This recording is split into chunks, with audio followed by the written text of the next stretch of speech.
हाँ जी, OPC company when I am getting started with this concept, first thing first I like to say CS ईट में दो तीन लाइनें आपने थोड़ी सी पढ़ी हुई हैं इसके बारे में, दैट इज देयर। और मैंने भी इंट्रोडक्शन में कई बार ओपीसी कंपनी के बारे में पहले बात की हुई है, थोड़ा थोड़ा तो बात की हुई है हम लोगों ने। लेकिन इम्पोर्टेंट क्या है कि ऑन 1 अप्रैल 2021, अब कुछ समय तो जा चुका है, लेकिन अब वो इम्पोर्टेंट है कि कुछ बहुत इंपॉर्टेंट चेंजेस हुए थे 1 अप्रैल 2021 कॉन्सेप्ट के अंदर ओपीसी कंपनी में। लेकिन वो चेंजेस बताने से पहले दो लाइनों में एक बार वो जो हमें आज तक ऑलरेडी पता है वो रिपीट कर लें, फिर मैं चेंजेस बताता हूँ। आज तक हमें क्या पता है कि 1% company is a private company, by basic nature it is always a private company, it is never never never a public company. पहली चीज, इसमें सिर्फ एक मेंबर होता है, एक ही सब्सक्राइबर होता है, एग्जैक्ट वन, ज्यादा अलाउड नहीं है, कम हो नहीं सकता, एक से कम हो नहीं सकता। सोलो मेंबर जो होता है उसको कुछ क्राइटेरिया फुलफिल करने होते हैं। Criteria number 1, he has to be a natural, he और she has to be a natural person. Number 2, he और she has to be citizen of India.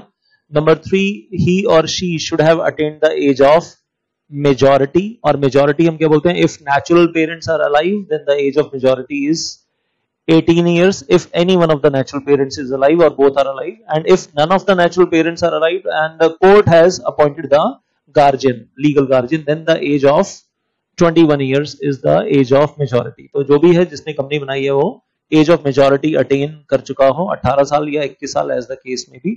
और दैट पर्सन मे और may not be resident in India, हो सकता है वो India में रहने वाला हो। सिटीजन ऑफ इंडिया होना मैंडेटरी है, रेजिडेंट इन इंडिया होना मैंडेटरी नहीं है। 1 अप्रैल 2021 से पहले रेजिडेंट इन इंडिया होना मैंडेटरी था। 1 अप्रैल 2021 ये चेंज आ गया कि ही मे और may not be resident in India, एक बात।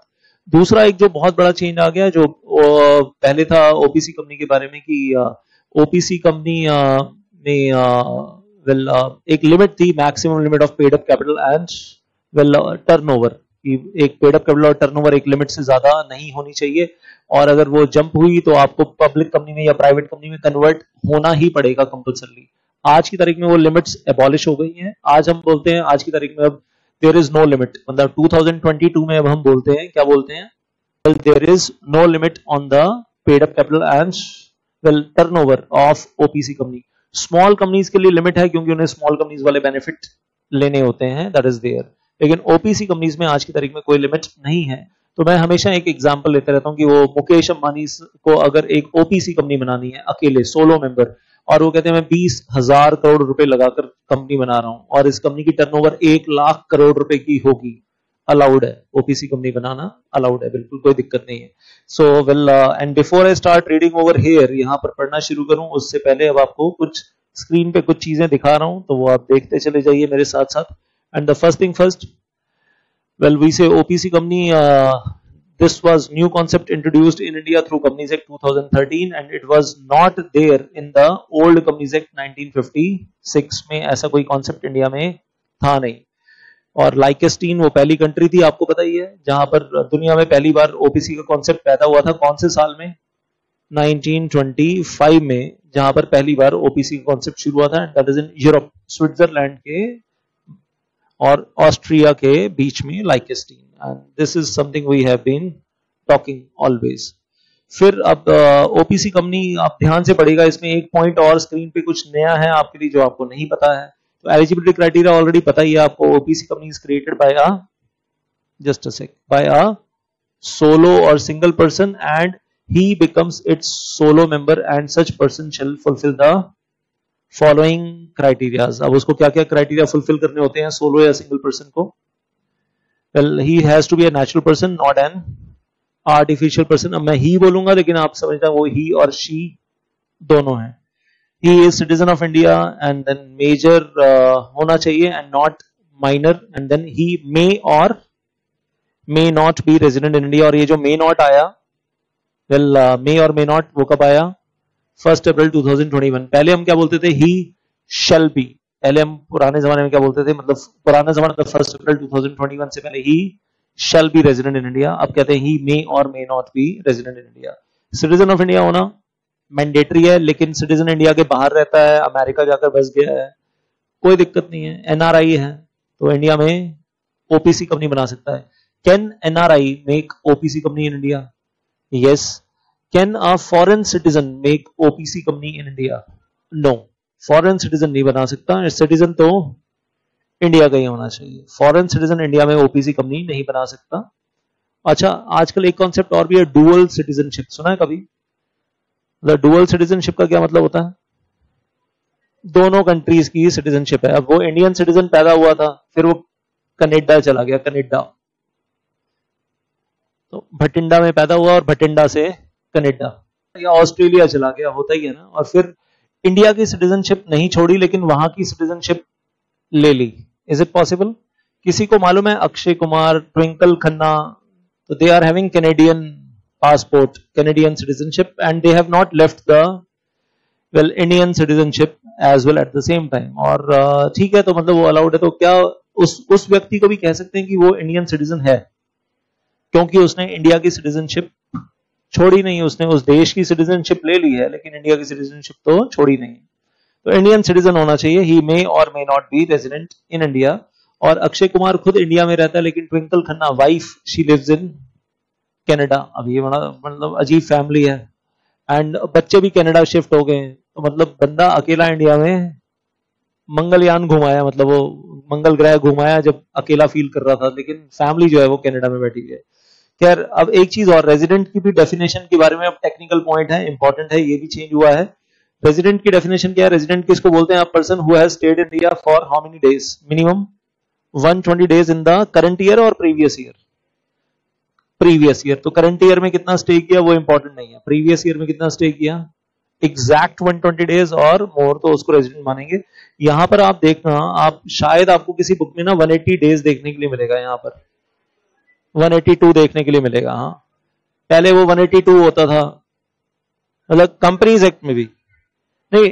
टैक्स में तो अभी भी है, इनकम टैक्स और फैमा की बात ही नहीं है. मतलब इनकम टैक्स में जो चल रहा है उसको चलने दो, लेकिन ओपीसी के पर्पज के लिए, ओपीसी के पर्पज के लिए इनकम टैक्स एक्ट में चेंज नहीं हुआ है. वहां जो है वो 182 वो है, वो 182 ही है इनकम टैक्स के पर्पज के लिए. लेकिन यहाँ ओपीसी के पर्पज के लिए क्या है?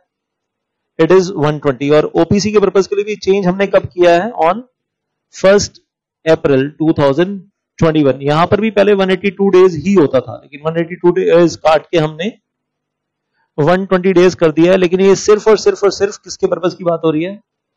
ओपीसी के पर्पज के लिए बात हो रही है. मैं ये भी नहीं कह रहा कि पूरे कंपनी लॉ के लिए ना, पूरे कंपनी लॉ के लिए भी नहीं बोल रहा मैं, सिर्फ और सिर्फ 1% कंपनी के लिए बोल रहा हूं कि रेजिडेंट किसको बोलते हैं? 120 दिन.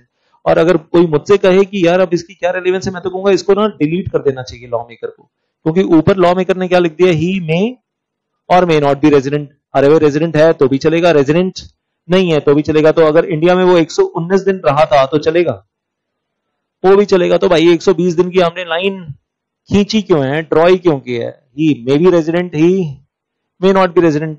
और मैं तो लॉ मेकर को कहूंगा आप ये भी डिलीट ही कर दो, कहानी खत्म करो ना. आपने शेल को मे और मे नॉट में कन्वर्ट किया है, आप पूरा ही उठा के डिलीट कर दो, तो मतलब खुला हो गया ना, खुला छोड़ दिया कि रेजिडेंट हो भी सकता है, नहीं भी हो सकता है. अब हम मतलब याद भी कर रहे हैं और उसकी कोई रेलिवेंस भी नहीं है, मतलब कि हम उसको कॉन्ट्रावीन करें तो कुछ गड़बड़ हो जाएगी, ऐसा भी कुछ नहीं है. लेकिन हाँ, अब क्योंकि रूल्स में लिखा है, आईसीएसआई मॉड्यूल में लिखा है, तो क्या हम एग्जाम में ये दोनों पॉइंट लिखेंगे? Answer is yes. मतलब मेरा कहना है कि ये जो टॉप 3 पॉइंट्स है, काम तो इससे हो गया आपका, ऑलरेडी खत्म हो गया. लेकिन ये वाला पॉइंट आपको एग्जाम में एड ऑन लिखना ही है. Well, as amended now, as amended.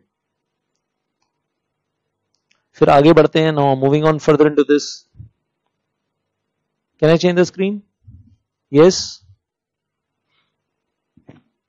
If you want to take the camera pics, feel free. You don't have to take my permission. आपको जब मन करे. और I will put that on the Telegram channel. Rather, मैंने Telegram channel पे जो है हमारा दीपक इजरानी CS क्लासेस, उस पे ऑलरेडी ये सारी स्लाइड्स डली हुई हैं, Telegram channel पे ऑलरेडी हैं. WhatsApp ग्रुप पेंडिंग है. मैं बोलता हूँ अपने टीम को, well they have feeded all your numbers in my phone. वो आपका नाम के साथ सेव तो कर लिया उन्होंने, और वो ग्रुप बनाना भी बाकी है. तो व्हाट्सएप ग्रुप बन जाएगा आपका आज, कोशिश करता हूं आज ही बन जाएगा, today itself. Then 2 important restrictions. OPC cannot be incorporated under section 8. And मतलब इसका मतलब क्या है, नॉन प्रॉफिट ऑर्गेनाइजेशन का बिजनेस नहीं कर सकते और चैरिटेबल पर्पस के लिए आप ओपीसी नहीं बना सकते। चैरिटेबल पर्पस के लिए, चैरिटी के पर्पस के लिए आप ओपीसी नहीं बना सकते। And an existing OPC can not be converted into a section 8 company. क्यों मना कर रहे होंगे, लॉजिक?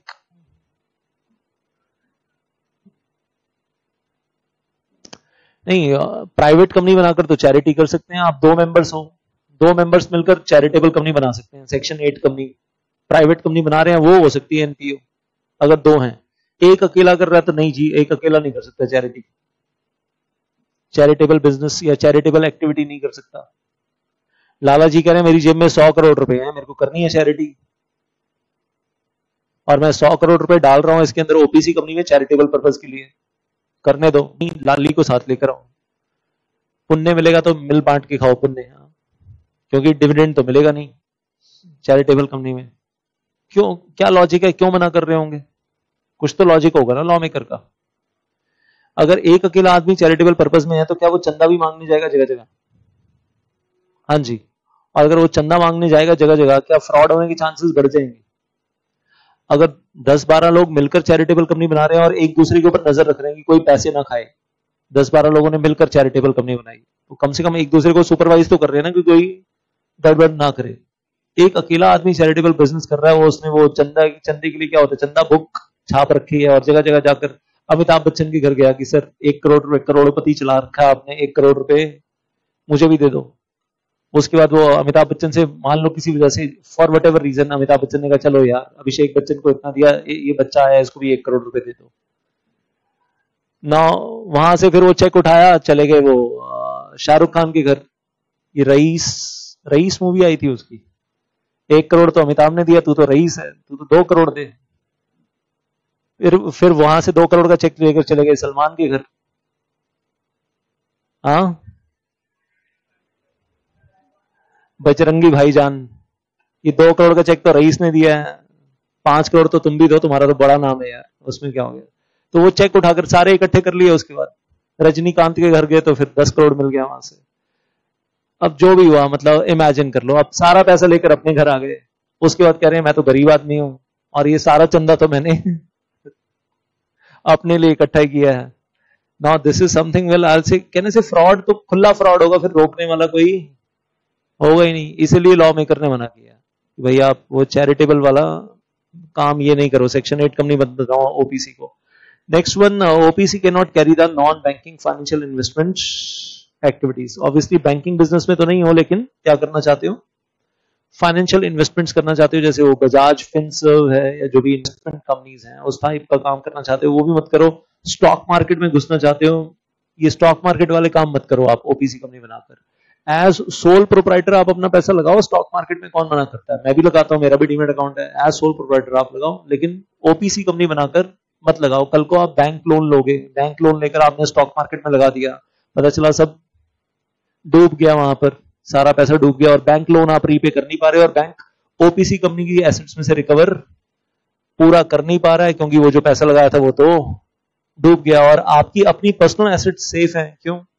क्योंकि लिमिटेड लायबिलिटी कंपनी है और आपके ऊपर तो कोई आंच आएगी नहीं। पैसा किसका डुबा दिया आपने? बैंक लोन लेकर स्टॉक मार्केट में इन्वेस्ट करके डुबा दिया आपने, और बैंक अपना पैसा रिकवर कर नहीं पा रहा। आप अपने नाम से लो ना बैंक लोन, और अपने नाम से खुद की अपनी हाउस प्रॉपर्टी वगैरह मॉर्गेज करो और फिर उस पैसे को स्टॉक मार्केट में लगाओ, करो मल्टीप्लाई, कौन मना करता है? Nobody stops getting this.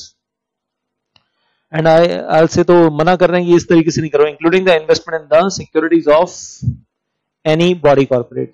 और एक चीज बोलूं, वेल आपको जिंदगी की एक बहुत सेफ इन्वेस्टमेंट बता रहा हूं, जिस दिन आपको दिख जाए कि नेशनल स्टॉक एक्सचेंज क्रैश हो गया है और कह रहे हैं दुनिया बर्बाद हो गई है, और नेशनल स्टॉक एक्सचेंज का जो निफ्टी 50 है, टॉप 50 कंपनीज का इंडेक्स गिर गया है, तो उस दिन आपको क्या करना है, यूटीआई म्यूचुअल फंड की वेबसाइट पे जाना है। और यूटीआई म्यूचुअल फंड की वेबसाइट पे जाकर आपको बेसिकली एक तो आपको चेक करना है, पहली चीज क्या चेक करनी है, एक वेबसाइट चेक करना कि क्रेदी ऑन जो वेबसाइट है, जो कुछ बहुत इंटेलिजेंट एमबीएस ने बनाई है, एमबीए फाइनेंस, क्रेदी ऑन नाम की वेबसाइट है, उसके ऊपर चेक करना कि निफ्टी की पीई रेशियो क्या चल रही है, प्राइस अर्निंग रेशियो। अगर निफ्टी की पीई रेशियो आ गई है 18 की रेंज में आ गई है, 15, 16, 17, 18, 18, 19 की रेंज में आ गई है, तो क्या करो, यूटीआई म्यूचुअल फंड पे जाओ, ये पहला एनालिसिस करो, ये फर्स्ट एनालिसिस की निफ्टी की पी रेशियो क्या 18 के आसपास है। फिर यूटीआई म्यूचुअल फंड की वेबसाइट पे जाओ, अपना पैन कार्ड होना चाहिए आपके पास, उसमें अपना पैन कार्ड नंबर डालो, 10-15 मिनट का प्रोसीजर है, वो आपको फटाफट फॉलो करना है पैन कार्ड डाल के, और आप अपना एक यूटीआई म्यूचुअल फंड अकाउंट खोल लो। ये डीमैट अकाउंट नहीं है, this is not demat account, this is UTI mutual fund account. और उस पे जाकर आपको एक चीज खरीदनी है, क्या खरीदना है, जिसका नाम है Nifty, UTI Nifty index fund direct growth, जिसमें ब्रोकर को ब्रोकरेज नहीं देनी। यूटीआई, मैं इधर लिख देता हूं, यूटीआई निफ्टी इंडेक्स फंड। लेकिन ये अभी नहीं खरीदना, आपको कब खरीदना है, जब निफ्टी बिल्कुल क्रैश हो जाए, जब स्टॉक मार्केट में आ जाए, देयर इज ब्लड बाथ, लोग बर्बाद हो रहे हैं, हार्ट अटैक आ रहे हैं लोगों को, और बर्बादी के रास्ते पे जा रही है दुनिया, और पूरी स्टॉक मार्केट जो है वो खत्म हो चुकी है, अब ये दुनिया मतलब वापस ठीक होने वाली नहीं है। ऐसी खबर आई थी ना मार्च 2020 में, जब कोरोना आया था और लॉकडाउन नया नया लगा था, मार्च अप्रैल 2020।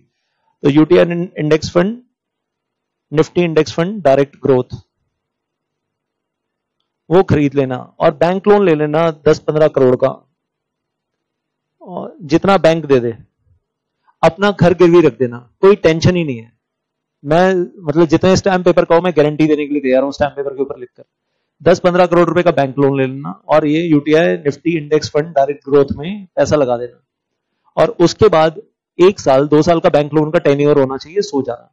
अगर आपने 10 करोड़ रुपए लेकर इसमें लगा दिए, तो आप मान लो 1 साल में वापस मार्केट 1-1.5 साल में बाउंस बैक होनी है, और ये 10 करोड़ का 20 करोड़ 25 करोड़ 30 करोड़ कितना भी हो जाएगा 1-1.5 साल के अंदर अंदर। और बैंक लोन तो आप रीपे कर दोगे अलॉन्ग विद द इंटरेस्ट, बाकी जो बचेगा वो आपका सारा प्रॉफिट। और बैंक लोन नहीं मिलता हो, अपना घर बेच देना, अपना घर बेच देना जिस भी प्राइस पे बिकता हो, अपने मतलब कपड़े मत बेचना, मतलब बाकी जो बेच सकते हो, बर्तन वर्तन सब बेच बाच के UTI Nifty index fund direct growth में लगा देना। और ये मौका आया था जब निफ्टी 16 की रेंज में चला गया था, कहां चला गया था, 16 की रेंज में गया था मार्च 2020 में, और उसके बाद यही निफ्टी चढ़कर, निफ्टी पी रेशियो चढ़कर आ गई 42-43 आ गई। मैंने तो बहुत हैवीली इन्वेस्ट किया था, बहुत हैवीली, मतलब घर नहीं बेचा था, बस जितना मेरे बैंक अकाउंट में पड़ा था, सेविंग अकाउंट, फिक्स डिपॉजिट, सब निकालकर डाल दिए, सब निकालकर डाल दिए। तो और बहुत मोटा फायदा भी हुआ, आई कैन से दैट, बिना कोई मतलब आपको मेहनत ही नहीं करनी, आपका पैसा खुद ही मल्टीप्लाई हो रहा है, खुद ही पार्टी सर, हाँ हम तो लूटने के लिए बैठे हैं, उसमें तुम्हारा कोई कंट्रीब्यूशन नहीं था। चलो, और मैं तुम्हें जो बता रहा हूं वो मैं अपने पर्सनल एक्सपीरियंस के दम पे बता रहा हूं, जो मैं कर चुका हूं पिछले 2 साल में, वही बता रहा हूं, और मुझसे पहले बहुत लोग और कर चुके हैं, और सब लोगों ने फायदा कमाया पूरे हिंदुस्तान में। 100% नहीं, 1000% सेफ इन्वेस्टमेंट है। लेकिन कब लगाना है पैसा, जब निफ्टी क्रैश हो और पी रेशो 18-16 की रेंज में कहीं आ जाए। और फिर बेचना कब है निफ्टी, जब ये इनको हम बोलते हैं, आप बेसिकली पैसा कहां लगा रहे हो, म्यूचुअल फंड यूनिट्स में लगा रहे हो। आप कहां पैसा लगा रहे हो, म्यूचुअल फंड की यूनिट्स में पैसा लगा रहे हो, आप शेयर्स में पैसा नहीं लगा रहे हो, आप म्यूचुअल फंड की यूनिट्स खरीद रहे हो यूटीआई की वेबसाइट से।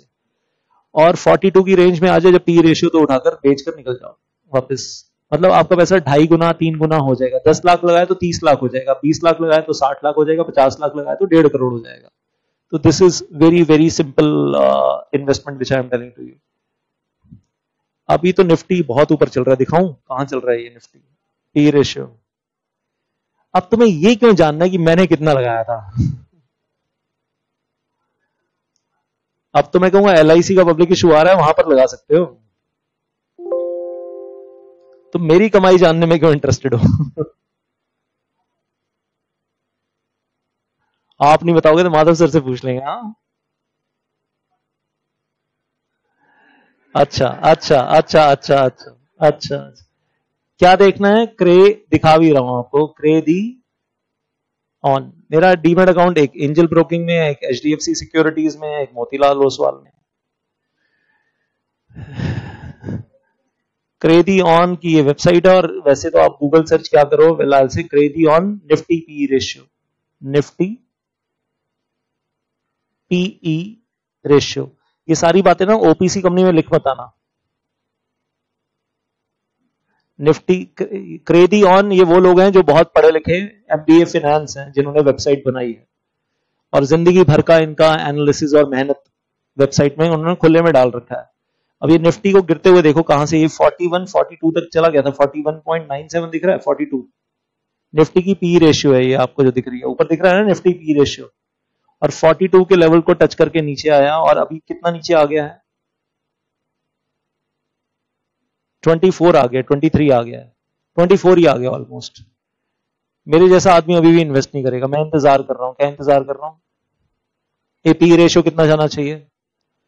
मैं ये नहीं देखता, मैं ये कभी नहीं देखता कि निफ्टी 17,300 पॉइंट है ना, मेरे को फर्क ही नहीं पड़ता 18,000 पॉइंट है, 17,300 पॉइंट है, 16,000 पॉइंट है, मैं क्या देखता हूं पी रेशियो कहां है निफ्टी की।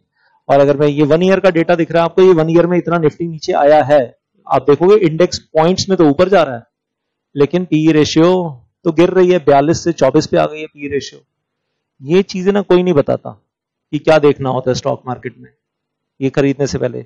और ये देख रहे हो माउंट एवरेस्ट बनी और गिर रहा है, कैसे चढ़ा और कैसे गिर रहा है, ये कहां से शुरू हुआ था, क्या दिख रहा है आपको तारीख 16 मार्च 23 मार्च 18 बोल रहा हूं 18.49, यही टाइम था जब मैंने वो धूमधड़ाम खरीद लिया था सब कुछ। जब मुझे दिखा ओए 18 आ गया, घर बेचो, टिक नहीं रहा, कोई बात नहीं कोई बात नहीं, ये वो टाइम है जब जितना सेविंग अकाउंट में पड़ा है, फिक्स्ड डिपॉजिट में पड़ा है, सब लगा दो, लगा दिया, और उसके बाद कहां चढ़ गया 42 चला गया, 41.8 42 ही गया था ये बेसिकली, और अब गिर के कहां गया।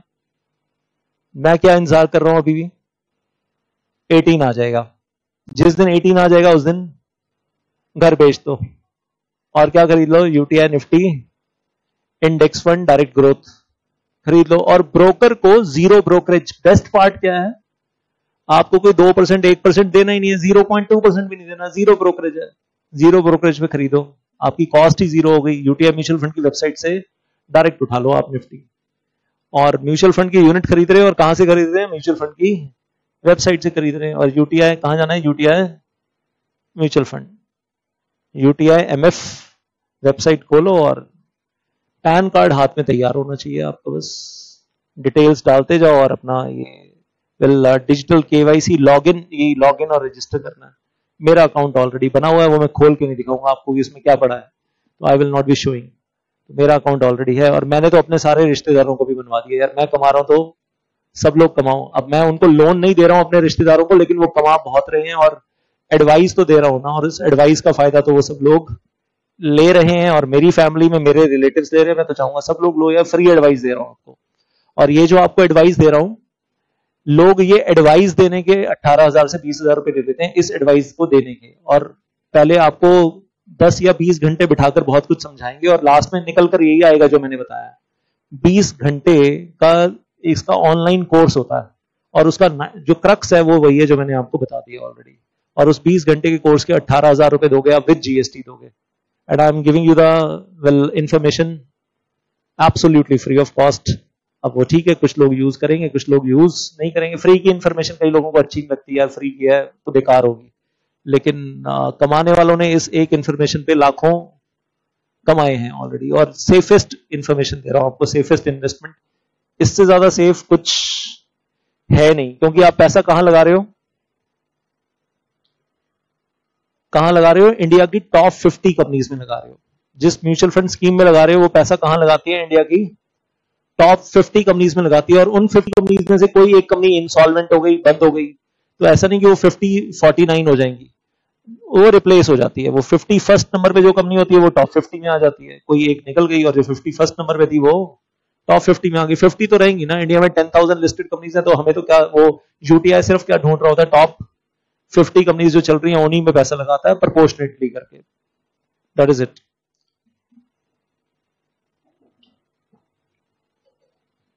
और ज्यादा सीखना है तो मैं कहूंगा वो मैं फिर ग्रुप 2 में सिखाऊंगा, एग्जीक्यूटिव प्रोग्राम ग्रुप 2 में, तो फिर म्यूचुअल फंड्स का पूरा चैप्टर ही है।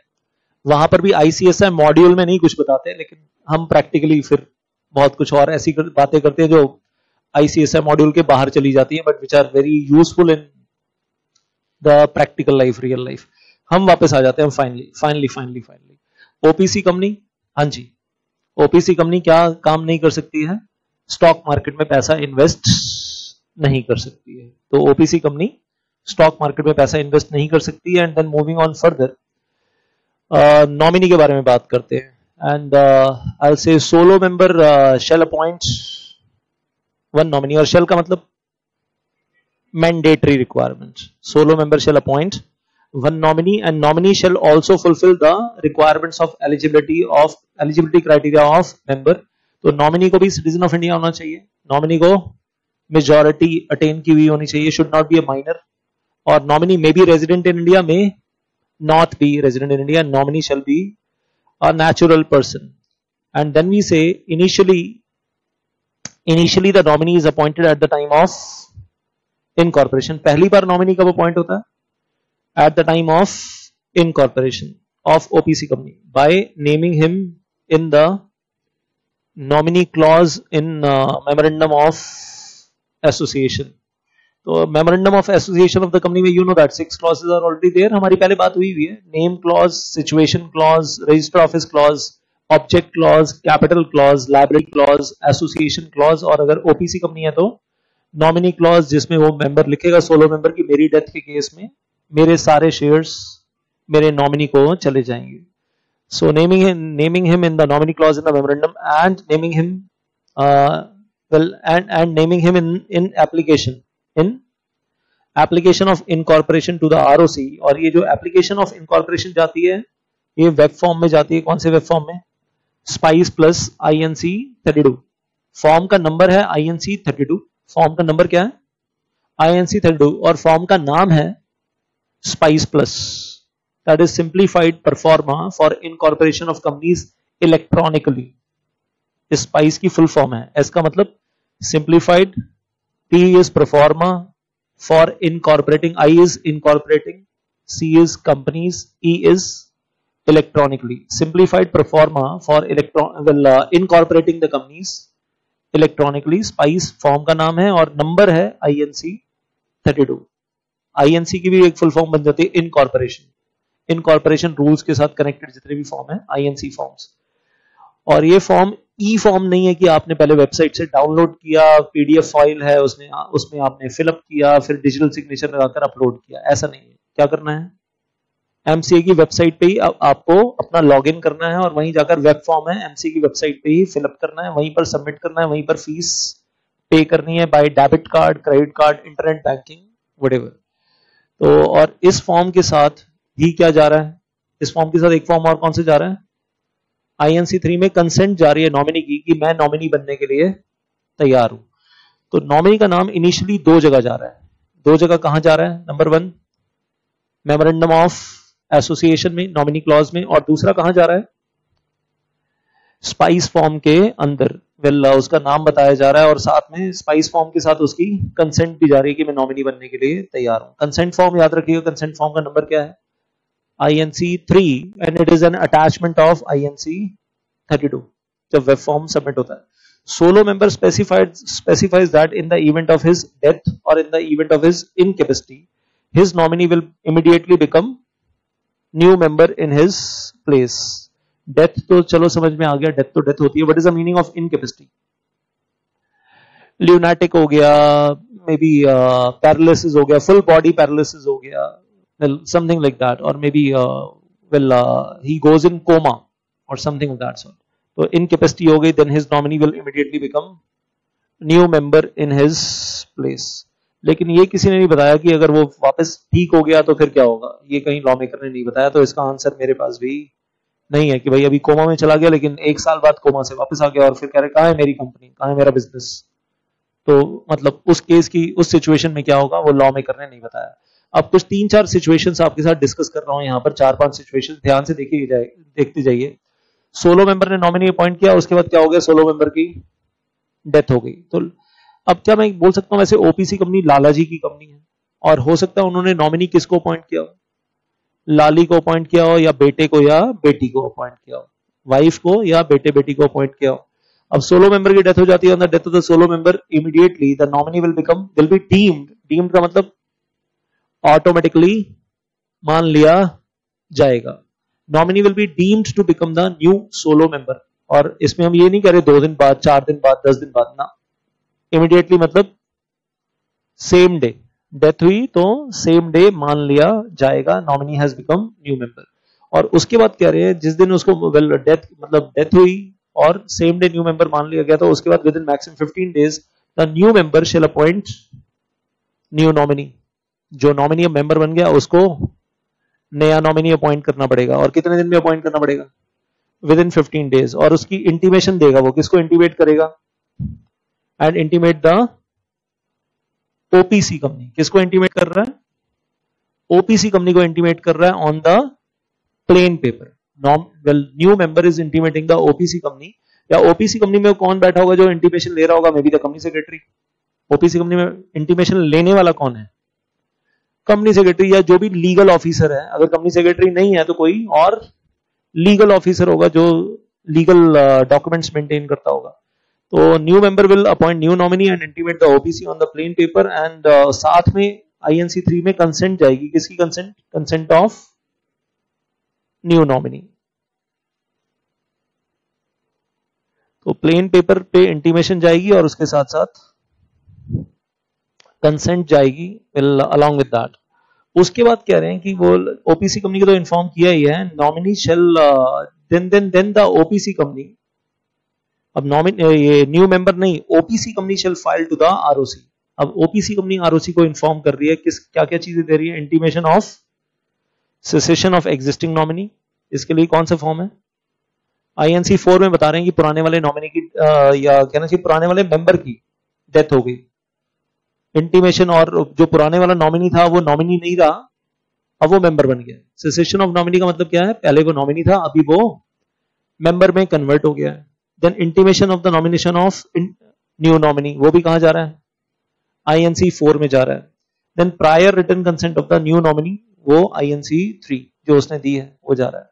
तो आईएनसी 4 फाइल कर रहे हैं और ये जो आईएनसी 3 है ये उसकी अटैचमेंट है। ये क्या है? INC 4 की अटैचमेंट फाइल है ये। आई यू गेटिंग दैट? तो पहले सोलो मेंबर की डेथ हो गई, immediately the nominee becomes new solo member और वो फिर नया नॉमिनी अपॉइंट करेगा। कितने दिन में अपॉइंट करेगा? 15 डेज के अंदर अंदर नया नॉमिनी अपॉइंट करेगा और उसकी इंटीमेशन किसको देगा? ओपीसी कंपनी को देगा और न्यू नॉमिनी की कंसेंट साथ में जाएगी। प्लेन पेपर पे इंटीमेशन और INC 3 में कंसेंट। और उसके बाद ओपीसी कंपनी अगला काम करेगी। OPC company will inform ROC in the INC 4 कि पुराना वाला नॉमिनी मेंबर बन गया है और उसने नया नॉमिनी अपॉइंट कर दिया और नए नॉमिनी की कंसेंट हम आपको दे रहे हैं साथ में। और ये काम कितने दिन में करना है? Within 30 days. 30 डेज कहां से? जिस दिन वो पुराना वाला नॉमिनी मेंबर में कन्वर्ट हुआ था या जिस दिन मैं कहूंगा डेथ हुई थी, आप यहीं से कह लो। दिस इज 30 डेज तो यहीं से शुरू हो गए। अब एक ही बात है, वैसे आप यहां से ले लो वहां से ले लो। इस 30 डेज का ब्रेकअप बनेगा। क्या ब्रेकअप बनेगा? 15 + 15। 15 + 15 कैसे बन रहा है? पहले 15 दिन में वो जो सोलो मेंबर अभी अभी बना है वो न्यू नॉमिनी अपॉइंट करके कंपनी को इन्फॉर्म कर रहा है और अगले 15 दिन में कंपनी आरओसी को इन्फॉर्म कर रही है। अगले 15 दिन में कंपनी आरओसी को इन्फॉर्म कर रही है। तो क्लियर है ना? 15 + 15 टोटल बिकम्स 30। क्लियर है? कैसे बनेगा? तो first 15 days the new solo member is informing the company and then next 15 days OPC company is informing the ROC. Got that? Previous screen. ये समझ में आ गया है? तो जब कंपनी पहली बार बनी थी और नॉमिनी अपॉइंट किया था पहली बार फर्स्ट टाइम, तब कैसे अपॉइंट किया था? फर्स्ट टाइम जब कंपनी इनकॉर्पोरेट हुई थी तो एक तो मेमोरेंडम ऑफ एसोसिएशन में नॉमिनी क्लॉज में नेमिंग कर दी थी और दूसरा स्पाइस फॉर्म के अंदर नॉमिनी की नेमिंग कर दी थी और स्पाइस के साथ INC 3 दे दिया था। उस वक्त INC 4 नहीं गया था। उस वक्त INC 4 नहीं गया था। INC 4 कब जाता है? जब फ्यूचर में नॉमिनी चेंज होता है तब INC 4 जाता है। पहली बार नॉमिनी का इंटीमेशन कहां गया? मेमोरेंडम में और स्पाइस में। और साथ में तब भी कंसेंट का फॉर्म तब भी क्या था, INC3। Consent form is always INC3, चाहे वो पहला नॉमिनी हो, चाहे वो दूसरा नॉमिनी हो, तीसरा नॉमिनी हो, consent form is always INC3। ये क्लियर है। और INC4 कब जाता है, जब नॉमिनी चेंज होता है, तो उसकी इंटीमेशन INC4 में जाती है। पुराना नॉमिनी मेंबर बन गया है और उसकी जगह पर नया नॉमिनी अपॉइंट हो गया है। क्लियर है? कुछ कहना है, कुछ पूछना है, मोस्ट वेलकम। अच्छा, अब एक लाइन बताकर मैं खत्म करना चाहूंगा। 3 चीजें ना मेरी आंखों के सामने से निकल कर गई हैं इन 2 स्लाइड्स में, इन 2 स्क्रीन के ऊपर। एक, जब हम बात कर रहे हैं स्पाइस प्लस, तो एक वेब फॉर्म है, और इसके लिए क्या करना पड़ता है, एमसीए की वेबसाइट पे जाते हैं, एमसीए की वेबसाइट पे मैं अपना लॉगिन पासवर्ड डालता हूं और वहां पर वो वेब फॉर्म खुल जाता है, और वहीं पर मैं एमसीए की वेबसाइट पे फिलअप करता हूं, सबमिट करता हूं, फीस पे करता हूं, 1000 रुपीज 2000 रुपीज जो भी फीस है, और वो फॉर्म वहीं फिलअप होता है एमसीए की वेबसाइट पे, वहीं सबमिट होता है। उस फॉर्म को मैं डाउनलोड नहीं कर सकता, अपलोड नहीं कर सकता। I have to submit it, I have to fill up on the MCA website, और मेरा इंटरनेट कनेक्शन काम करेगा तभी मैं फिलअप कर पाऊंगा। बीच में इंटरनेट चला गया तो जितनी मेहनत की वो सब बर्बाद, उड़ गई, फिर दोबारा शुरू करो अगर इंटरनेट बीच में डिस्कनेक्ट हो गया। और दूसरा समझ में आया, जैसे फॉर्म INC4 है, तो INC4 क्या है, ये ई फॉर्म है INC4। और इस ई फॉर्म में क्या होता है, पहले मैं एमसीए की वेबसाइट पे जाता हूं और एमसीए की वेबसाइट पे वो PDF फाइल है, डाउनलोड करता हूं और उसको अपने डेस्कटॉप पे सेव कर लेता हूं और उसको बैठकर फिलअप करता हूं। तो ये e form I download from the website of MCA website और उसको अपने डेस्कटॉप पे सेव किया, फिलअप किया। अब जो INC3 फॉर्म है, ये भी एमसीए की वेबसाइट पे है, इसको मैं डाउनलोड करता हूं, इसको फिर मैं प्रिंट आउट लेता हूं, और प्रिंट आउट में वो जो नॉमिनी है उसकी कंसेंट जो है वो साथ में लगती है, और कंसेंट मतलब वो साइन करता है, मैनुअल सिग्नेचर करता है अपने जो न्यू नॉमिनी है, और फिर मैं उसको स्कैनिंग मशीन पे रखकर, या कैम स्कैनर, अब तो फोन में भी होता है, आपकी कैम स्कैनर होगा, या कौन सा स्कैनर यूज करते हो आप, एडोब, जो भी है एडोब है, तो उससे आप स्कैन कर लो INC3, और वो स्कैनिंग करके उसको वापस आप अपने डेस्कटॉप पे अपलोड कर लो। आपने व्हाट्सएप कर दिया या ईमेल कर दिया, उसको वापस आपने अपने डेस्कटॉप पे सेव कर लिया। तो INC3 क्या है, ये भी एक तरीके का मतलब ई फॉर्म है, लेकिन इसको हम डाउनलोड करते हैं, फिलअप करते हैं, मैनुअल सिग्नेचर करते हैं और रबर स्टैंप लगाते हैं, जो भी होता है, और वापस इसकी PDF फाइल बनाकर स्कैन्ड इमेज अपलोड कर लेते हैं अपने डेस्कटॉप पे। और INC4 फॉर्म के साथ हम ऐसा नहीं कर रहे हैं कि हमने इसका प्रिंट आउट निकाला एंड ऑल दैट, नो, हमने सिर्फ क्या किया, PDF फाइल है और उसको अपने फॉर्म अपने डेस्कटॉप पे फिलअप कर लिया। और इसमें फिर क्या होता है, INC3 उसमें जैसे आप ईमेल में अटैचमेंट भेजते हो, ऐसी फॉर्म में लास्ट में एक बटन होता है अटैचमेंट। INC4 फॉर्म में अटैचमेंट बटन पे क्लिक किया तो वो कहता है ब्राउज आ जाता है, ब्राउज, तो फिर आपने वो ब्राउज किया तो डेस्कटॉप से ही सिलेक्ट करके आपने अटैच कर दिया। बातें समझ में आ रही हैं जो बोल रहा हूं। और INC4 फॉर्म में फिर हम क्या करते हैं, डिजिटल सिग्नेचर लगाते हैं। अब जैसे मेरा डिजिटल सिग्नेचर है, तो मैंने तो खैर बड़ी सारी अलग अलग कंपनी से टाइम टू टाइम लिया हुआ है, आजकल जो मैं यूज कर रहा हूं दैट इज ई-मुद्रा। तो ई-मुद्रा का डिजिटल सिग्नेचर मैं यूज कर रहा हूं, और वो डिजिटल सिग्नेचर परचेज करना पड़ता है। आई पे 1600 रुपीज पर एनम। कोई कंपनी 1400 लेती है, कोई कंपनी 1500 लेती है। EMudhra is taking 1600 rupees per annum. और वो फिर डिजिटल सिग्नेचर जो होता है वो मुझे कोडेड फॉर्म में 10 डिजिट अल्फा न्यूमेरिक कोड में मिल जाता है। बाय ईमेल मैं उसको अपने सिस्टम में इंस्टॉल कर लेता हूं और हो गया। And then I can affix, उसको कॉपी करना होता है और कॉपी करके जहां पर भी पेस्ट करना है पेस्ट करते हैं। और उसमें खास बात क्या होती है, वैसे तो मैं ई फाइलिंग का चैप्टर करवाऊंगा आपको पूरा, उसमें ज्यादा डिटेल में आएगा, अभी बस एक लाइन पे क्लोज कर दूंगा कि वो जब मैं digital signature 10 digit alpha numeric code copy करता हूं तो वो मुझे कोड मेरी आंखों के सामने नजर आता है, मेरे लैपटॉप में है लेकिन मैं दिखाऊंगा नहीं ऑब्वियसली आपको। और वो कॉपी किया वहां से, और जैसे ही उसको फॉर्म में डाला तो वहां पर वो 10 डिजिट अल्फा न्यूमेरिक कोड नहीं आएगा, वहां लिखा आता है ऑल कैपिटल में दीपक गजरानी, तो मेरा नाम दिखाई देता है। और उसके बाद मैंने फॉर्म उठाया और एमसीए की वेबसाइट पे अपलोड कर दिया, सबमिट कर दिया। उसकी जो ई फाइलिंग की फीस है वही डेबिट कार्ड, क्रेडिट कार्ड या इंटरनेट बैंकिंग से पे कर दी। तो 3 तरीके के फॉर्म समझ में आए। क्या 3 तरीके के समझ में आए? एक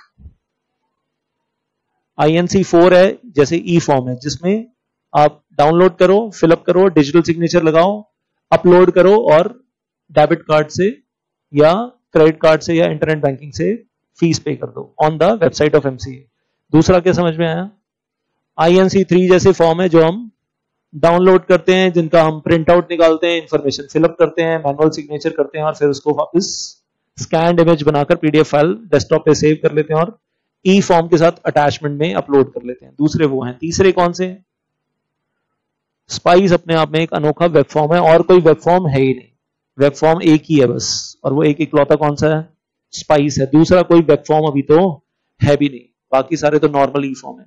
99% मतलब 99% तो नहीं बोलूंगा, लेकिन ये बोलूंगा हाँ 90% forms R E forms like INC4। ये डाउनलोड किया, स्क्रीन पे सेव किया, फिलअप किया, डिजिटल सिग्नेचर लगाया और वापस अपलोड कर दिया। Mostly like that. आपको कुछ कहना है, पूछना है? Most welcome. हाँ जी, हाँ जी। सवाल पूछा गया कि सर इंडिया में OPC कंपनीज हैं या बिल्कुल हैं ही नहीं, सिर्फ ऑन पेपर पढ़ रहे हैं? तो प्रैक्टिकली एग्जिस्ट करती हैं, थोड़ी हैं, कम है, लेकिन एग्जिस्ट करती हैं। तो आप गूगल सर्च करोगे आपको मिल जाएंगी, मतलब ऐसे डाल दो ना गूगल के ऊपर OPCs इन इंडिया, तो आपको मिल जाएंगी कुछ ना कुछ OPCs। Don't worry about that. तो है प्रैक्टिकली, ऐसा नहीं कि आप बेवजह पढ़ रहे हो, सर हमें इतना पढ़ा रहे हो, हम पता नहीं काम ही नहीं आया। तो प्रैक्टिकली आपके पास काम चलकर नहीं आया प्रोफेशनली कभी, या आपने देखी नहीं प्रोफेशनली या प्रैक्टिकली, तो एक अलग बात है, लेकिन डू एग्जिस्ट, बिल्कुल एग्जिस्ट करती है। And then going on further with that, I will say situation 2 ले रहा हूं इसके अंदर। इफ नॉमिनी डाइज और nominee is incapacitated, nominee dies और nominee is incapacitated to enter the contract. अब बड़ी अजीब सी बात है, सोलो मेंबर की डेथ नहीं हुई, जिसको नॉमिनी अपॉइंट किया था उसी की डेथ हो गई, और उसकी जगह पर फिर नया नॉमिनी अपॉइंट करना पड़ेगा, नहीं करना पड़ेगा? सोलो मेंबर ने नॉमिनी तो इसलिए अपॉइंट किया था कि मेरी डेथ हो गई तो नॉमिनी मेरी जगह ले लेगा। हो गया उल्टा, जिसको नॉमिनी बनाया था उसी की डेथ हो गई। मतलब वो सोलो मेंबर इतना मनहूस है, जिसको नॉमिनी बनाता है वही मर जाता है। अब वो नए नॉमिनी को ढूंढ रहा है कि तू आ जा, वो कह रहा है नहीं नहीं मेरे को अपॉइंट नहीं करना, मेरे को नॉमिनेट मत करना। यार जोक्स अपार्ट, तो अब सोलो मेंबर जिंदा है और कौन मर गया? नॉमिनी मर गया, या उसकी इनकैपेसिटेशन हो गई, whatever, and immediately solo member shall appoint new nominee. तो सोलो मेंबर वही पुराना है, नॉमिनी नया अपॉइंट करना पड़ रहा है। And as soon as possible, ASAP, as soon as possible. उसके बाद कहते हैं solo member shall inform home OPC company on plain paper along with prior consent in the form INC3 of new nominee. वो तो nominee को consent हमेशा कौन से फॉर्म में देनी है? INC3 में ही देनी है। और उसके बाद कह रहे हैं with in 30 days of the receipt of information above. OPC company के पास जिस दिन इंफॉर्मेशन आ गई, तो उसके बाद 30 दिन के अंदर OPC कंपनी क्या करेगी? Will inform ROC in INC4। और INC4 में क्या बता रहे हैं? पुराने नॉमिनी की डेथ हो गई और या इनकैपेसिटेट हो गया और उसकी जगह नया नॉमिनी अपॉइंट हो गया, चेंज ऑफ नॉमिनी, और उसके साथ prior consent in the INC3 of the new nominee. और यहां पर आप 30 डेज का ब्रेकअप नहीं करोगे, यहां पर 30 डेज इज सिंपली 30 डेज, क्योंकि पहले वाले नॉमिनी की डेथ हो गई, तो हम कह रहे हैं immediately as soon as possible the solo member will appoint new nominee, intimate OPC, और उसके बाद जिस दिन OPC को इंटीमेशन मिलेगी उसके बाद within 30 days OPC will inform ROC। That's it. Clear है? कुछ कहना है? समझ में आ गई? सिंपल कहानी है। Can I change the screen?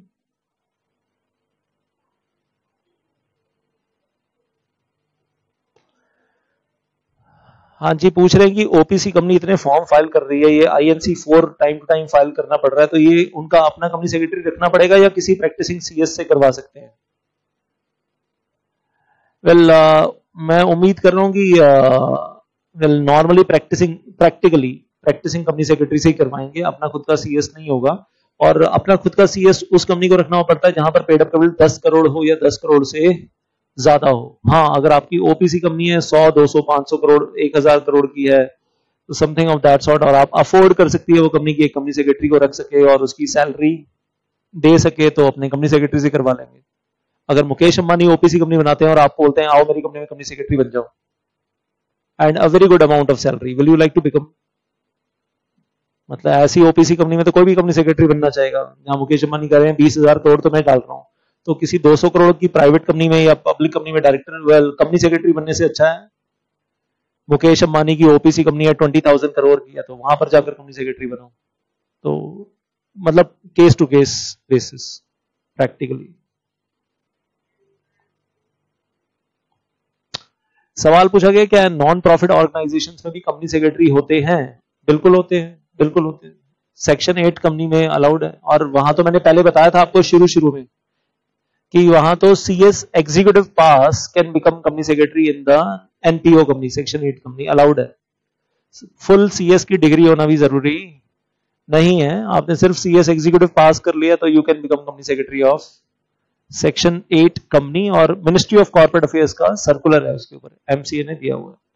Situation 3, if solo member of OPC voluntarily changes nominee. अब नॉमिनी की डेथ नहीं हुई, सोलो मेंबर की डेथ नहीं हुई, दोनों हेल्दी हैं, हट्टे कट्टे हैं, बढ़िया है, लेकिन बस मन है चेंज करना है। पहले बेटे को अपॉइंट किया, अब बेटा जो है वो धोखा दे गया। होता क्या मतलब ये बेटे क्यों कलंकित होते, क्यों बदनाम होते हैं पता नहीं। बेटियां जो है वो हमेशा, सभी हिंदी मूवीज में भी ऐसे दिखाते हैं, बेटी बहुत अच्छी है और बेटा जो है वो वही कमीना है या जो भी है। तो खैर मान लेते हैं एक मिनट के लिए कि बेटा कमीना निकला और बेटा जो है वो पापा को छोड़ के भाग गया। नाउ इन दैट केस बेटी साथ में है, तो क्या क्या पापा बेटी को बना सकते हैं अपना नॉमिनी? Answer is yes. और मतलब obviously solo member is alive और वो बेटा भाग गया है घर छोड़कर, लेकिन ही इज ऑल्सो अलाइव, वो ठीक है। And now nominee has to be change. तो solo member can appoint a new nominee and solo member shall inform OPC on plain paper along with the prior consent in the INC3। कह रहे पहले वाला diagram ही है। और 30 days में उसके बाद नीचे भी सेम है। तो जो सिचुएशन 2 का डायग्राम था और सिचुएशन 3 का डायग्राम है, सिचुएशन 2 और सिचुएशन 3 का डायग्राम कॉपी पेस्ट सेम है। I'll say same as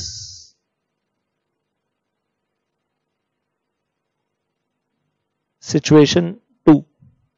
ये जितना भी आप देख रहे हो this is same as situation 2, no change, copy paste, copy paste. Situation 4 एक और देख लीजिएगा and then I will take up the questions after that. If nominee wants to withdraw his consent. Nominee जिंदा है लेकिन वो कह रहा है कि मैं एज नॉमिनी काम नहीं करना चाहता, मुझे माफ करो, मेरी जगह कोई और नॉमिनी अपॉइंट कर लो। तो वो एग्जिस्टिंग नॉमिनी रिटन नोटिस देगा दो जगह कहां?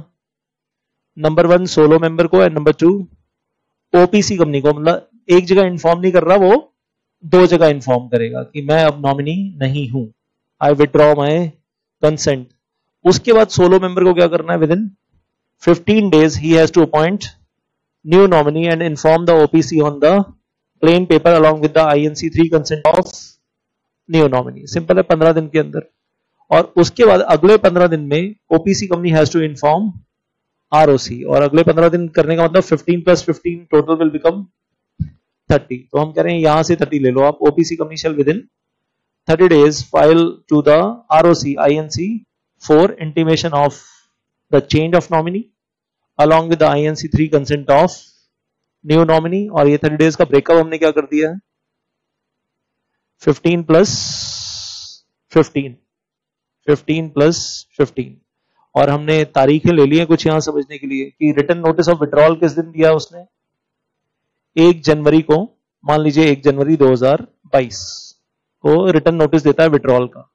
और उसके बाद सोलो मेंबर 15 जनवरी 2022 को ओपीसी कंपनी को इन्फॉर्म करता है कि मैंने न्यू नॉमिनी अपॉइंट कर लिया है।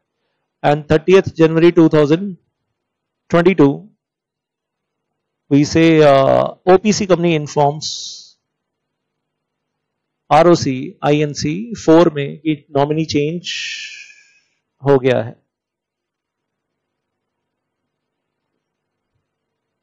सिंपल है, that is all the things are happening. Date wise समझ में आ जाता है आराम से।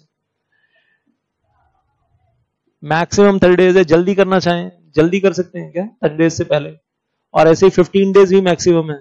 15 डेज वाला काम आप 2 दिन में कर लो, 30 डेज वाला काम आप उसके बाद अगले 2 दिन में कर लो, 4 दिन में सारा काम खत्म करो। Nobody stops. वो तो मैक्सिमम 15 और मैक्सिमम 30 डेज है विद इन। आप पहले करना चाहो पहले तो कर ही सकते हो। एंड आई विल से क्वेश्चन नंबर 5 जो सभी बैचेस में हर कोई पूछता था, 4 क्वेश्चंस पढ़ते पढ़ते अपने आप दिमाग में आ ही जाता है। क्या दोनों एक साथ, दोनों को कोरोना हो गया, क्या कर रहे थे? छींक दिया, एक दूसरे के ऊपर छींक दिया।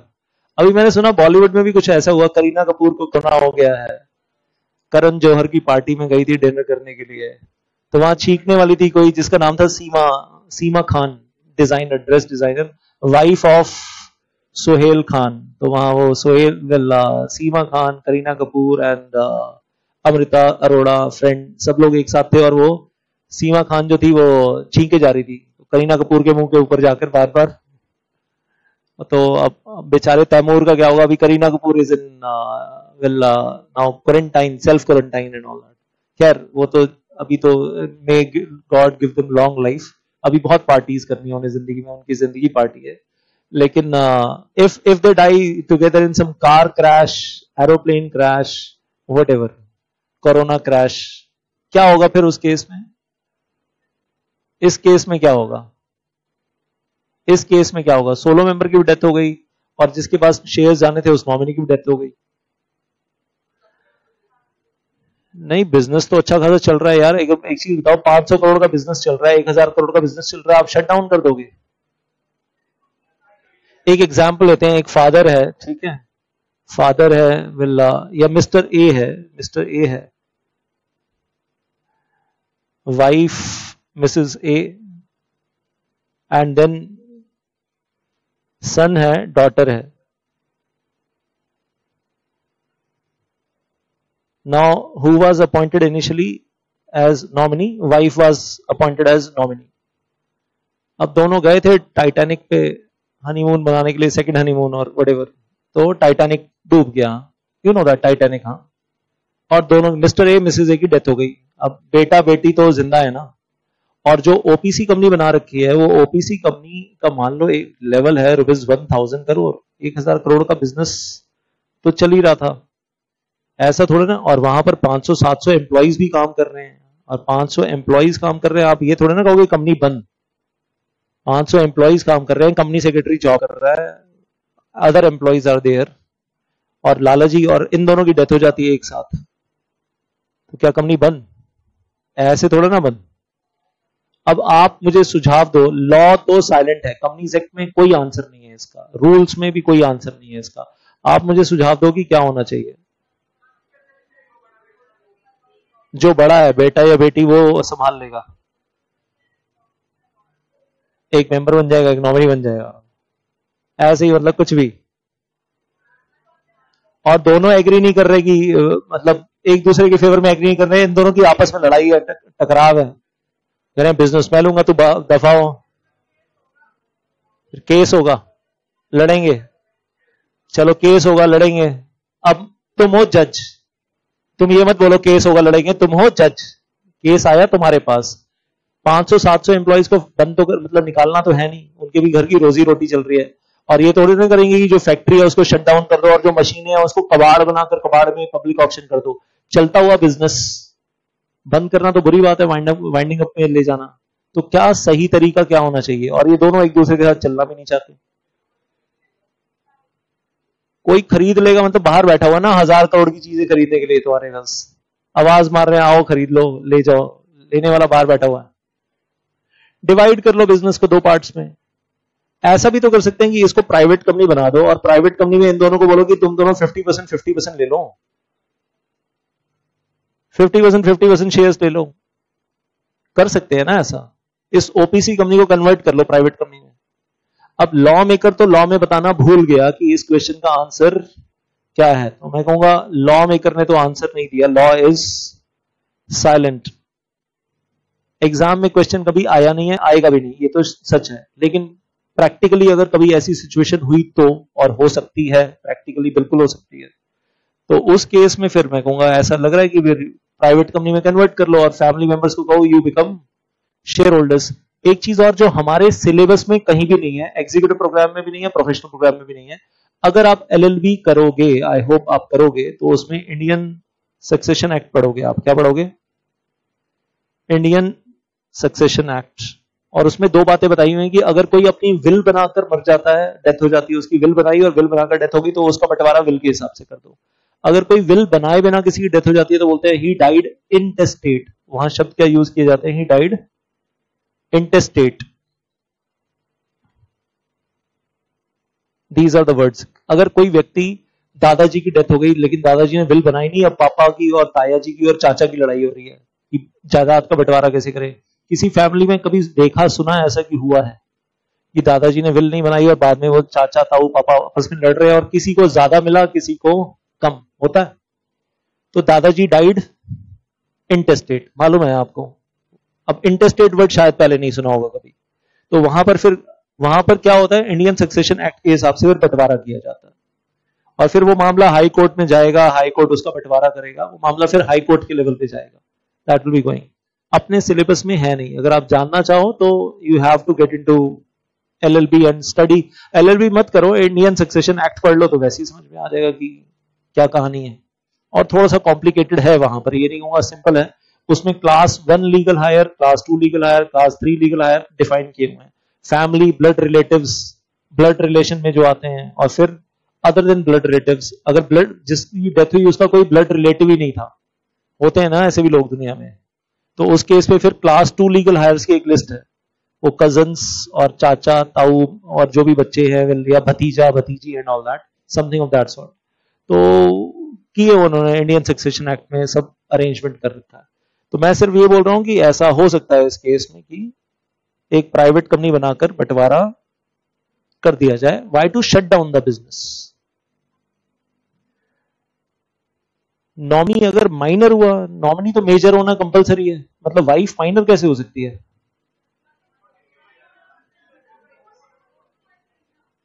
आप ये मत बोलो नॉमिनी माइनर है, नॉमिनी तो मेजर ही था।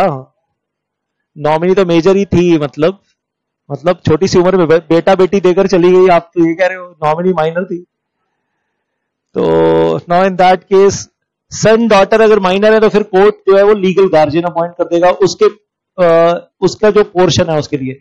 मान लो कि बेटा जो है वो 22 इयर्स का है और जो बेटी है वो 15 इयर्स की है लेटेस्ट से, या 16 इयर्स है, 17 इयर्स है, तो जो माइनर है उसके पोर्शन को संभालने के लिए एक ट्रस्टी अपॉइंट कर दिया जाएगा। ट्रस्टी जो कोर्ट अपॉइंट करेगा लीगल गार्जियन, कि जब तक वो मेजॉरिटी में कन्वर्ट नहीं हो जाती तब तक आप उसका जो शेयर है उसके केयर टेकर आप हो, और उस पर डिविडेंड आएगा तो वो डिविडेंड उसके बैंक अकाउंट में जमा होगा, वो पैसा उसकी एजुकेशन के लिए खर्च होना है या जो भी है, जब तक वो मेजॉरिटी अटेन नहीं कर लेती है, you be the caretaker, the court will appoint the legal guardian.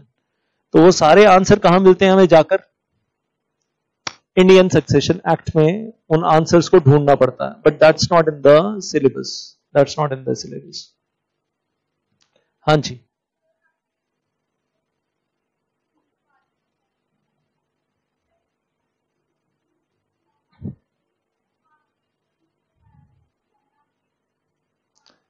हाँ जी। तो 17 इयर्स की एज में अगर लीगल गार्जियन अपॉइंट हुआ तो फिर मेजॉरिटी कब अटेन होगी?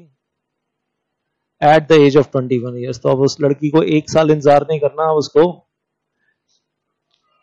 अब तो अनफेयर हुआ, अब जो भी हुआ हो गया, क्या कर सकते हैं। अच्छा, अगर बेटा अगर मान लो 19 साल का था, अब दोनों पेरेंट्स की डेथ हो गई, एज ऑफ मेजॉरिटी अटेन वो कर चुका था ऑलरेडी, अब क्या करेंगे? कहेंगे वो वापस माइनर हो गया। He was 19 years, daughter was 17 years, जो ये already age of majority attain कर चुका था, तब तो उसके पेरेंट्स अलाइव थे, अब दोनों की डेथ हो गई, अब क्या कहेंगे? नहीं, he is below 21, he is once again minor, major has become minor. वो नहीं होने वाला, major is major, but now the point is that 17 years old girl, she will have to wait for till the age of 21 years। तो अब आप unfair लग रहा है या जो भी लग रहा है, मतलब किसी के साथ भी हो सकता है। Well, it can be opposite also, reverse direction में भी हो सकता है। So well, I'll say this is about 5 situations. अगर आपको पिक लेनी है तो I can rotate these situations once again on screen। या कर लिया आपने? सवाल पूछा गया सर इसमें बोर्ड ऑफ डायरेक्टर्स का कोई रोल नहीं होगा। 1% कंपनी में उम्मीद है कि डायरेक्टर भी एक ही था, वैसे तो एक से ज्यादा अलाउड है, लेकिन उम्मीद है कि डायरेक्टर भी कोई एक ही था, वो सोलो मेंबर खुद ही डायरेक्टर था, चला गया, अब क्या रोल है? अब तो जो रोल है वो ऊपर जाकर निभा रहा है अपना रोल, दैट इज देयर। अच्छा, ओल्ड कॉन्सेप्ट और न्यू कॉन्सेप्ट ये भी देख लीजिए स्क्रीन के ऊपर सामने, now very important for exam. Limit on the paid up capital हुआ करती थी, टर्नओवर हुआ करती थी, बट ये एग्जाम में नहीं लिखना आपने, ये ओल्ड कॉन्सेप्ट था। कब था? बिफोर 1 अप्रैल 2021, 1 अप्रैल 2021 से पहले कॉन्सेप्ट था। और एक लिमिट थी on the paid up capital and turnover. क्या लिमिट थी? Paid up capital shall be less than और equal to 50 lakh and average turnover of the preceding how many years? 3 consecutive financial years shall be less than equal to 2 crore. वहां आप जब small company की definition पढ़ रहे थे तब तो आपने पढ़ा था previous year only, 1 year, last year की टर्नओवर और लास्ट ईयर की बैलेंस शीट के हिसाब से पेड अप कैपिटल। यहां पर पेड अप कैपिटल वो करे 1 साल की देख लो आप, पिछले साल की बैलेंस शीट, लेकिन आप टर्नओवर कितने साल की देख रहे हो? पिछले 3 साल की एवरेज। तो अगर 1 साल 3 करोड़ थी, 1 साल 2 करोड़ थी और 1 साल 1 करोड़ थी, और 3 साल का टोटल कितना हो गया? 6 करोड़ divided by 3 and that comes to 2। तो कहने से that is in the limit.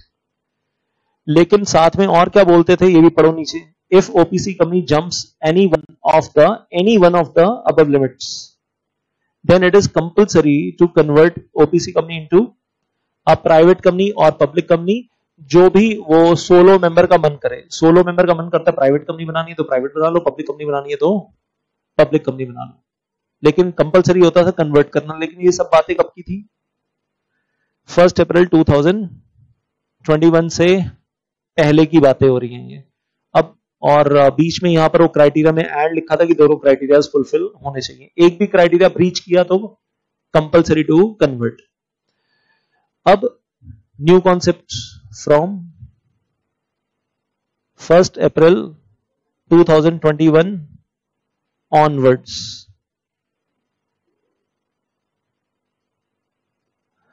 और ये कॉन्सेप्ट क्या बोल रहा है कि अब तो कोई लिमिट है ही नहीं, no limit on paid up capital, no limit on turnover.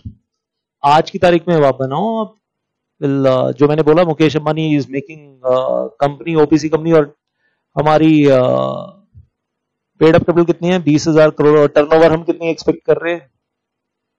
1 lakh crore. कोई दिक्कत नहीं है, there is no limit. Small companies वाली लिमिट भी अप्लाई नहीं होती, और ओपीसी कंपनी के लिए अपनी खुद की लिमिट्स थी, वो एबॉलिश हो गई। लेकिन अब एक सवाल आता है दिमाग में, कोई पुरानी ओपीसी कंपनी चली आ रही है इंडिया में 1 अप्रैल 2021 से पहले की, और उसकी पेड अप कैपिटल थी 40 लाख, टर्नओवर थी 1.5 करोड़। अब वो 1 अप्रैल 2021 के बाद वो लिमिट जंप हो गई है, क्या उस ओपीसी कंपनी को कन्वर्ट होना पड़ेगा into a public company, private company? And the answer is no, नहीं होना पड़ेगा, नहीं होना पड़ेगा। I will come back to these forms once again. तो ओपीसी कंपनी हमने कब बनाई थी? 8 September 2019 is the date of incorporation. I am taking a presumption, date of incorporation, जब कंपनी पैदा हुई थी। और 1 अप्रैल 2021 से पहले पेड कैपिटल कितनी थी? 40 लाख, टर्नओवर थी 1.5 करोड़। 1 अप्रैल 2021 के बाद जंप हो गई है और पेड अप कैपिटल 40 लाख से बढ़कर 400 करोड़ चली गई है। And wants to retain the status of OPC company, can it retain? Answer is yes, allowed है, कोई दिक्कत ही नहीं है। अब तो कोई लिमिट है ही नहीं, आज की तारीख में तो अब कोई लिमिट है ही नहीं, अब तो लिमिट्स ही नो लिमिट हो गई, इनफाइनाइट हो गई।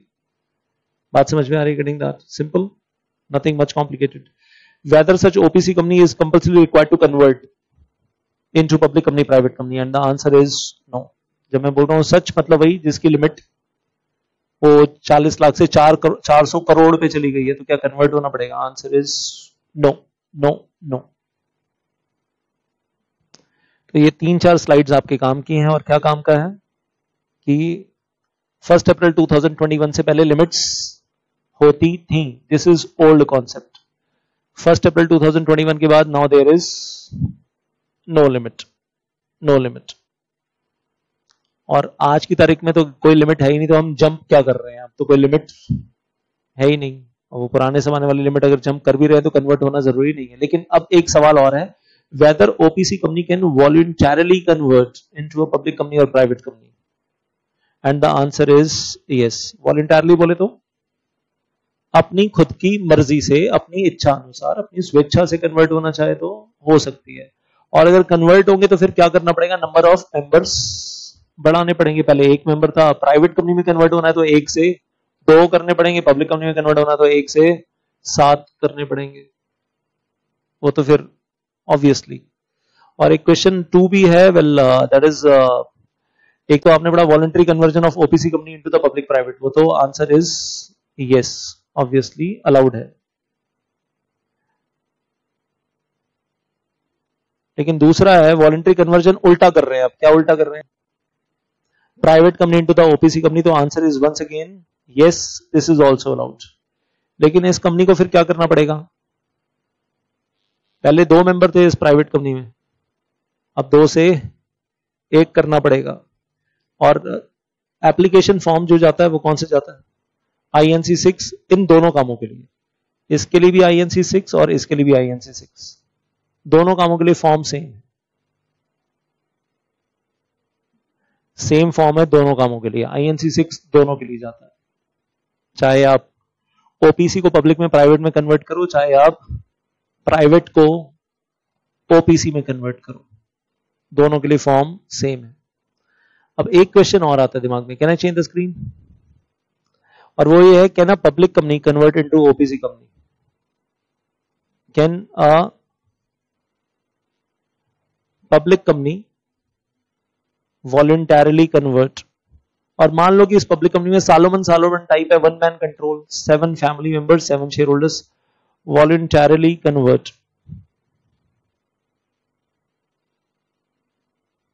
Into OPC company, and the answer is no, इसका कोई लीगल प्रोविजन है ही नहीं, this is not allowed, this is not allowed. Just a sec,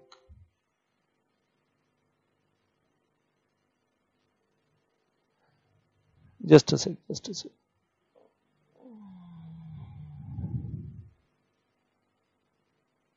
Can a public company voluntarily convert into OPC company? And the answer is no. अच्छा, convert होना ही चाहते हैं, law में तो अलाउड नहीं है, लेकिन हम होना चाहते हैं, तो एक रास्ता है। क्या रास्ता है, सोचो, सिंपल है, पहले पब्लिक कंपनी को प्राइवेट कंपनी बना लेते हैं, ये तो अलाउड है, और फिर प्राइवेट कंपनी को ओपीसी कंपनी बनाएंगे, तो इस रास्ते से कर लो। मतलब कान सीधा नहीं पकड़ेंगे तो हाथ घुमाकर पकड़ लेंगे, और क्या होगा। पब्लिक कंपनी लिस्टेड हुई, तुम ज्यादा नहीं सोच रहे हो, मतलब स्टॉक मार्केट में लाखों शेयर होल्डर है और हमें बनना है ओपीसी कंपनी,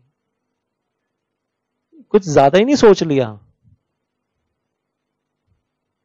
मतलब Reliance industries limited 35 lakh share holders in the market, 16 lakh crore रुपए की हमारी मार्केट कैप है, और हमें ओपीसी कंपनी बनना है।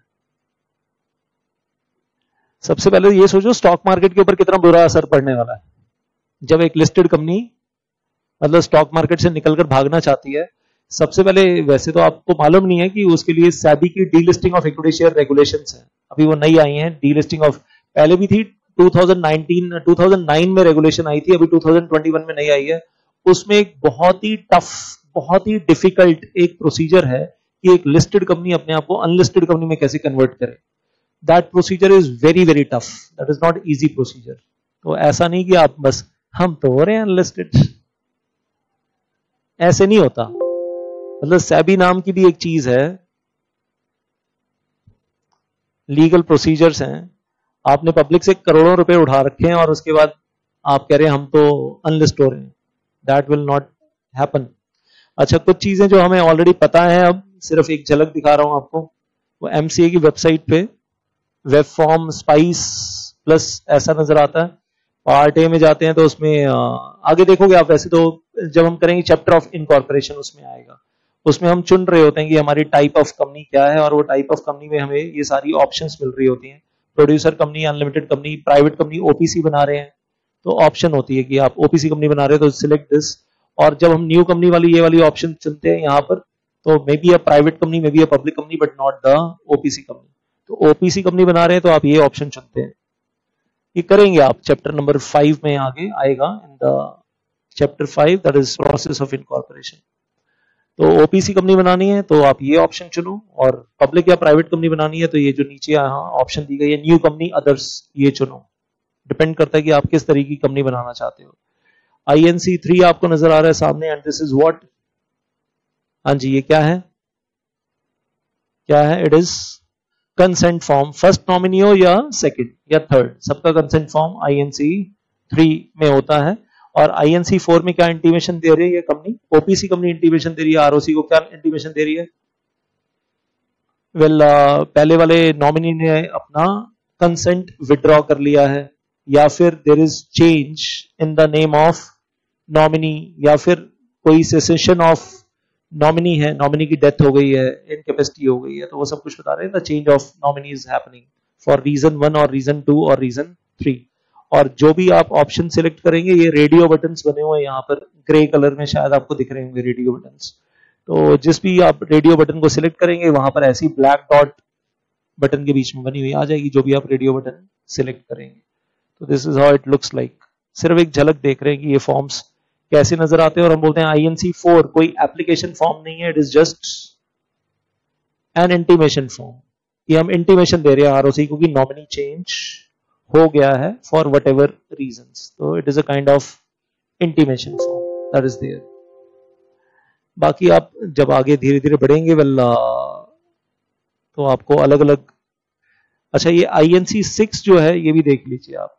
और INC6 क्या है, इंटीमेशन फॉर्म नहीं है, क्या है, एप्लीकेशन फॉर्म है। और इसमें हम क्या मांग रहे हैं, we are asking for what, for conversion for approval, we are requesting for approval, कि हमें अप्रूवल चाहिए। और क्या अप्रूवल मांग रहे हैं, ओपीसी को कंपनी को कन्वर्ट करना है प्राइवेट कंपनी में, या फिर ओपीसी कंपनी को कन्वर्ट करना है पब्लिक कंपनी में, या फिर प्राइवेट कंपनी को कन्वर्ट करना है ओपीसी कंपनी में। लेकिन पब्लिक टू ओपीसी का ऑप्शन नहीं है, प्राइवेट टू ओपीसी का ऑप्शन है, लेकिन पब्लिक टू ओपीसी का ऑप्शन नहीं है। क्लियर है? तो this is how the form looks like. और पब्लिक कंपनी को अगर ओपीसी बनना है तो पब्लिक कंपनी को पहले क्या करना पड़ेगा, पहले प्राइवेट में कन्वर्ट होना पड़ेगा, फिर प्राइवेट कंपनी जो है वो ओपीसी में होगी। लेकिन ये छोटे मोटे स्केल पे बातें हो रही है, जैसे सालोमन कंपनी है, कहने के लिए पब्लिक कंपनी, लेकिन 7 फैमिली मेंबर्स, और उसमें भी मेजॉरिटी शेयर्स किसके हाथ में, सालोमन के हाथ में 99% शेयर्स ऑलरेडी हैं, तो बाकी तो सबके पास एक एक शेयर था। तो वहां ऐसे केसेस में ये हो पाएगा कि आप पब्लिक को पहले प्राइवेट बना लो, फिर प्राइवेट को ओपीसी बना लो। वो जो लिस्टेड कंपनी वाला पॉइंट उठा रहा है, वो तो इम्पॉसिबल है कि आप लिस्टेड कंपनी को कभी ओपीसी में कन्वर्ट करोगे। इम्पॉसिबल तो नहीं बोलूंगा, लेकिन ऑलमोस्ट इम्पॉसिबल। तो एक चीज कह सकता हूं कि हमें बहुत सारी चीजें तो अब ऑलरेडी पता चल चुकी हैं, जो आपके पेज नंबर 2.27 पे हैं, या कहां से शुरू होता है, 2.26, 2.27, 2.28 और 2.29, 2.30, मतलब ये 4-5 पेज में से बहुत कुछ, और 2.31 तक जा रहा है, 2.31 तक। तो इस काइंड ऑफ 6 पेजेस, लेकिन आप ये मानकर चलो 6 पेज में मोस्टली आपको पता है, और मैं अब सिर्फ यही लिखने वाला हूं साथ में, it is already done done done, ये सब कुछ यही चलने वाला है। ब्रेक चाहिए क्या, या पहले खत्म कर ले, 5-7 मिनट की बात है, 10 मिनट में कॉन्सेप्ट खत्म है, फिर ब्रेक लेना, उसके बाद आफ्टर 10 मिनट्स टॉपिक कंप्लीट हो जाए, 10 मिनट के बाद ब्रेक ले लो।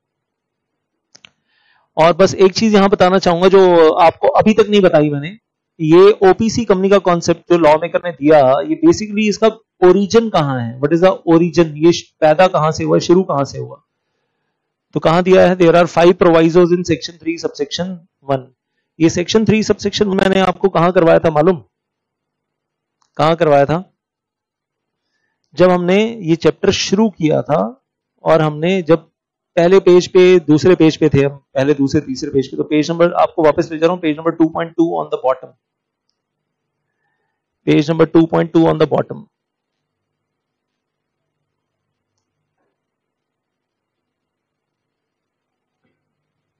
Section 3 subsection 1, page number 2.2 on the bottom, कि पब्लिक कंपनी बनानी है तो फॉर्मेशन के टाइम पे minimum 7 subscribers, private company minimum 2 subscribers, OPC company minimum 1 subscriber. उस वक्त मैंने आपके साथ थोड़ी सी चीटिंग की थी, वो मैं अब खुद एडमिट कर रहा हूं और मैं डिस्क्लोज कर रहा हूं, और मतलब ऑब्वियसली उस वक्त वो जानबूझकर किया था। उस वक्त मैंने आपको बताया ही नहीं था कि ये सेक्शन 3 सबसेक्शन 1 में 5 प्रोवाइजो हैं जो ओपीसी कंपनी की डिटेल बताते हैं, क्योंकि मुझे मालूम था इस चैप्टर में हमने करना ही है बाद में, तो इसलिए उस वक्त नहीं बताया था। और मैंने आपको सेक्शन 3 सबसेक्शन 1 का मेन प्रोविजन करवाया, वो 5 प्रोवाइजो, उस वक्त मुझे भूख लगी थी, मैं खा गया, और मैं सीधा कहां चला गया, सेक्शन 3 सबसेक्शन 2 पे चला गया कि वो पब्लिक कंपनी है तो पब्लिक कंपनी में भी limited by shares, limited by guarantee और अनलिमिटेड कंपनी, या private company OPC company can be limited by shares, limited by guarantee और OPC company this unlimited company. तो उस वक्त मैंने क्या नहीं बताया था आपको कि पेज नंबर 2.2 पे बॉटम पे एक्चुअली देयर वर 5 प्रोवाइजोज जो मैंने वहां से कट किया और अब पेज नंबर 2.26 पे पेस्ट कर दिए हैं वो 5 proviso. I hope getting that. और हमने एक बार बात की थी ना कि प्रोवाइजो कभी कभी क्या करता है, जो मेन प्रोविजन में छोटा सा कॉन्सेप्ट होता है उसको इलैबोरेट करता है, याद है? तो यहां पर आप देखो सेक्शन 3 सबसेक्शन 1 क्लॉज सी में एक लाइन में बताया ओपीसी कंपनी बनेगी तो 16 सब्सक्राइबर होगा, लेकिन उसको इलैबोरेट कहां किया, उन 5 प्रोवाइजोज में इलैबोरेट किया है, और वो पांचों प्रोवाइजो बिना पढ़े आपको ऑलरेडी पता है, बिना पढ़े, क्योंकि इतना सारा डिस्कशन हमारा हो गया। और पहला प्रोवाइजो क्या कहता है कि नॉमिनी को नेम कहां करना है, where the nominee will be named. एक तो मेमोरेंडम ऑफ एसोसिएशन में, जस्ट अ सेक,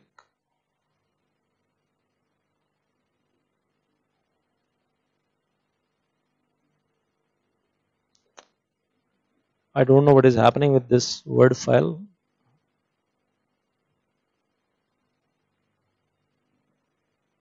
हाँ जी, अब हम सही जगह पर आ गए हैं। तो कहाँ नेम किया जाता है नॉमिनी को, एक तो मेमोरेंडम ऑफ एसोसिएशन में नेम किया जाता है इन द नॉमिनी क्लॉज, लेकिन साथ में कर लेते हैं प्रायर रिटर्न कंसेंट, कौन से फॉर्म में, INC 3 में ली जाती है, और उसमें ये लिखा होता है सब्सक्राइबर 16 सब्सक्राइबर की डेथ हो गई या इनकैपेसिटी, तो उसकी जगह पर कौन आ जाएगा, नॉमिनी आ जाएगा। और ये काम हम कब कर रहे हैं, eight the time of incorporation कर रहे हैं, और INC 3 भी फाइल कर रहे हैं along with the copy of MOA, AOA and spice plus. And then नीचे मैं कहूंगा ये रिपीट हो गया है, जो ऊपर आप पढ़ रहे हो ये फर्स्ट प्रोवाइजो था, first proviso of section 3 subsection 1, और नीचे रूल 4 सब रूल 1 में इसको रिपीट कर दिया गया है। और रूल्स का नाम क्या है, इनकॉर्पोरेशन रूल्स, रूल्स का नाम क्या है, इनकॉर्पोरेशन रूल्स में इसको रिपीट किया गया रूल 4 सब रूल 1 में, कि मेमोरेंडम ऑफ एसोसिएशन में आप ओपीसी को नॉमिनेट, ओपीसी के नॉमिनी को नॉमिनेट करेंगे।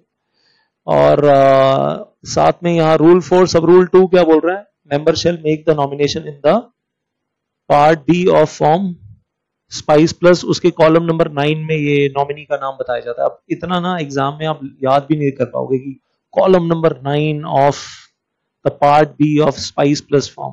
एक्चुअली स्पाइस प्लस फॉर्म के 2 पार्ट हैं, ये तो याद हो जाएगा कि पार्ट बी में है।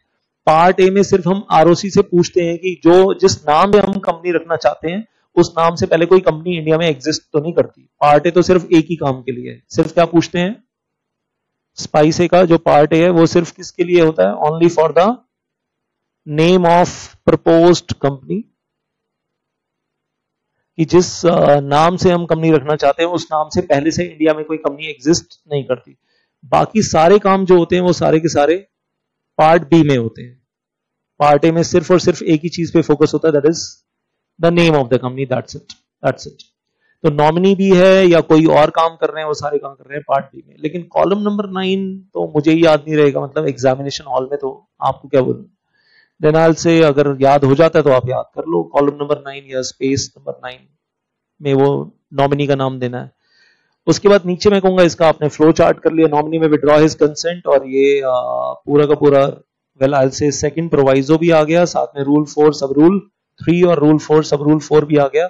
और ये नॉमिनी में विड्रॉ द कंसेंट आपने जो फ्लो चार्ट्स किए उसमें कौन सी सिचुएशन थी, सिचुएशन 4, और ये हमने फ्लो चार्ट फॉर्म में ऑलरेडी कर लिया। तो मुझे अब ये पढ़कर नहीं सुनाना है आपको, इट्स योर होमवर्क आप घर जाके रीड कर लेना और वो फ्लो चार्ट बना लेना घर जाकर। और पोस्ट इट तो आप लोग यूज कर ही रहे हो आजकल। कैन यू शो मी, मतलब ऑलरेडी बनाना शुरू कर दिया आपने क्लास में बैठे बैठे? Very nice. ये चीज मुझे बड़ी अच्छी लगती है कि आप क्लास में बैठे बैठे साथ साथ वो पोस्ट इट पे फ्लो चार्ट बनाते जा रहे हैं जो स्क्रीन पे आ रहा है, और साथ साथ फ्लो चार्ट बनता भी जा रहा है और सही जगह पर बुक में लगता भी जा रहा है। What's your good name? Akshita, thank you very much.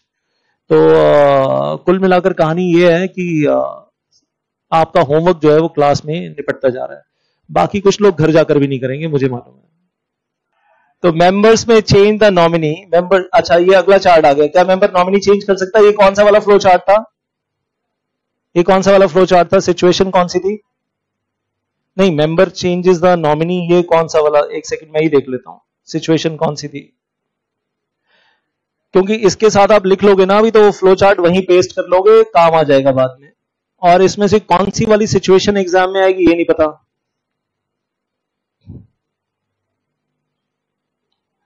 Nominee dies and then ये रहा सिचुएशन 3। हाँ, सिचुएशन 3 एंड दैट इज ये आ गया कहां? सिचुएशन 3 कहां है आपके पास? On the page number 2.27। तो वो जो पोस्ट इट आप लगाओगे यहां पर, वो सिचुएशन 3 वाला पोस्ट इट यहां लगा लेना। आप बनाओ और लगाते जाओ। और जिनके पास पोस्ट इट नहीं है, मैंने पहले भी बोला था, एक रजिस्टर ले लो ना आप। रजिस्टर के अंदर आप एक पेज के ऊपर चार्ट बनाओ, उसकी बैक साइड ब्लैंक रखो, खाली रखो, फेविस्टिक ले लो और फिर वो साथ में लगाते जाओ। अगर आपसे छोटे चार्ट नहीं बनते, हैंडराइटिंग बड़ी है साइज में, तो आप बड़ा बनाकर लगा लो। Then member shall intimate the company about the change of the nominee. ये सिचुएशन 3 चल रही है, ये सिचुएशन 3 इज गोइंग ऑन, ये सिचुएशन 3 इज गोइंग ऑन। और अच्छा मालूम है क्या रहेगा एग्जामिनेशन टाइम पे? ये टेक्स्ट पढ़ना ही मत, जो टेक्स्ट फॉर्म में लिखा है, सीधा फ्लो चार्ट पढ़ लेना, खत्म। ये यहां तक सिचुएशन 3 हो गई आपकी कवर। ये पूरा का पूरा सिचुएशन 3 में आ गया। ये नॉमिनी जब मेंबर जब चाहे नॉमिनी को चेंज कर सकता है। ये पूरा सिचुएशन 3 चल रही है। Page number 2.27 upper half.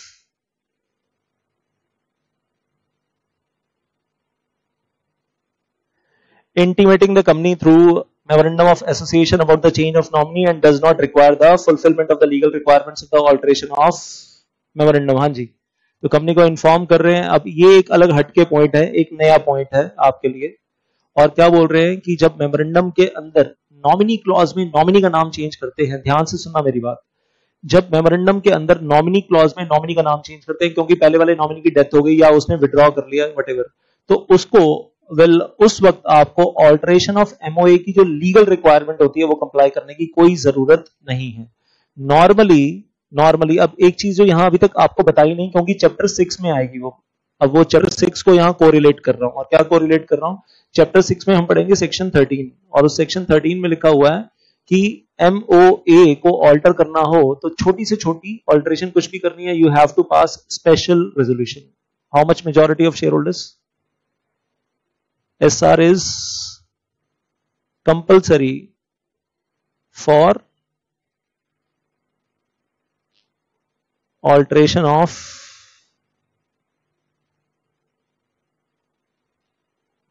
MOA।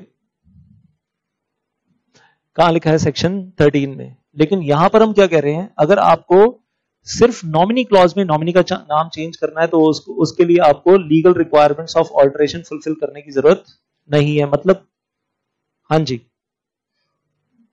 तो SR पास नहीं करना पड़ेगा। और हम कह रहे it shall not be deemed to be alteration of MOA. इसको ऑल्टरेशन ऑफ एमओए माना ही नहीं जाएगा अगर आप सिर्फ नॉमिनी का नाम चेंज कर रहे हो। तो सेक्शन 13 इज NA का मतलब नॉट एप्लीकेबल, SR पास नहीं करना पड़ेगा। No need of passing SR। तो एग्जाम में यही क्वेश्चन आ जाए छोटा सा कि नॉमिनी क्लॉज में नॉमिनी का नाम चेंज कर रहे हैं तो क्या मेमोरेंडम ऑल्टर करने के लिए SR पास करना पड़ेगा? हाँ जी, यस और no? Answer is no. No need of passing the special resolution under section 13।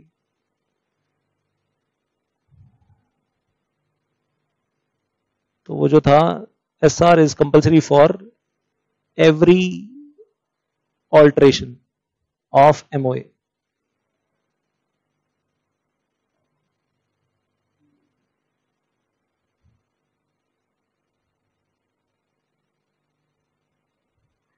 Then we will say well तो वो नहीं चाहिए. नेक्स्ट डेथ हो गई, इनकेपेसिटी हो गई 16 मेंबर की. ये हमने कौन सी सिचुएशन ली थी? फ्लो चार्ट फर्स्ट सिचुएशन 1 लिया था. तो ये भी आपने फ्लो चार्ट ऑलरेडी देख लिया. सिचुएशन 1 तो आपको कहां अफिक्स करना है वो याद रहना चाहिए बस. वो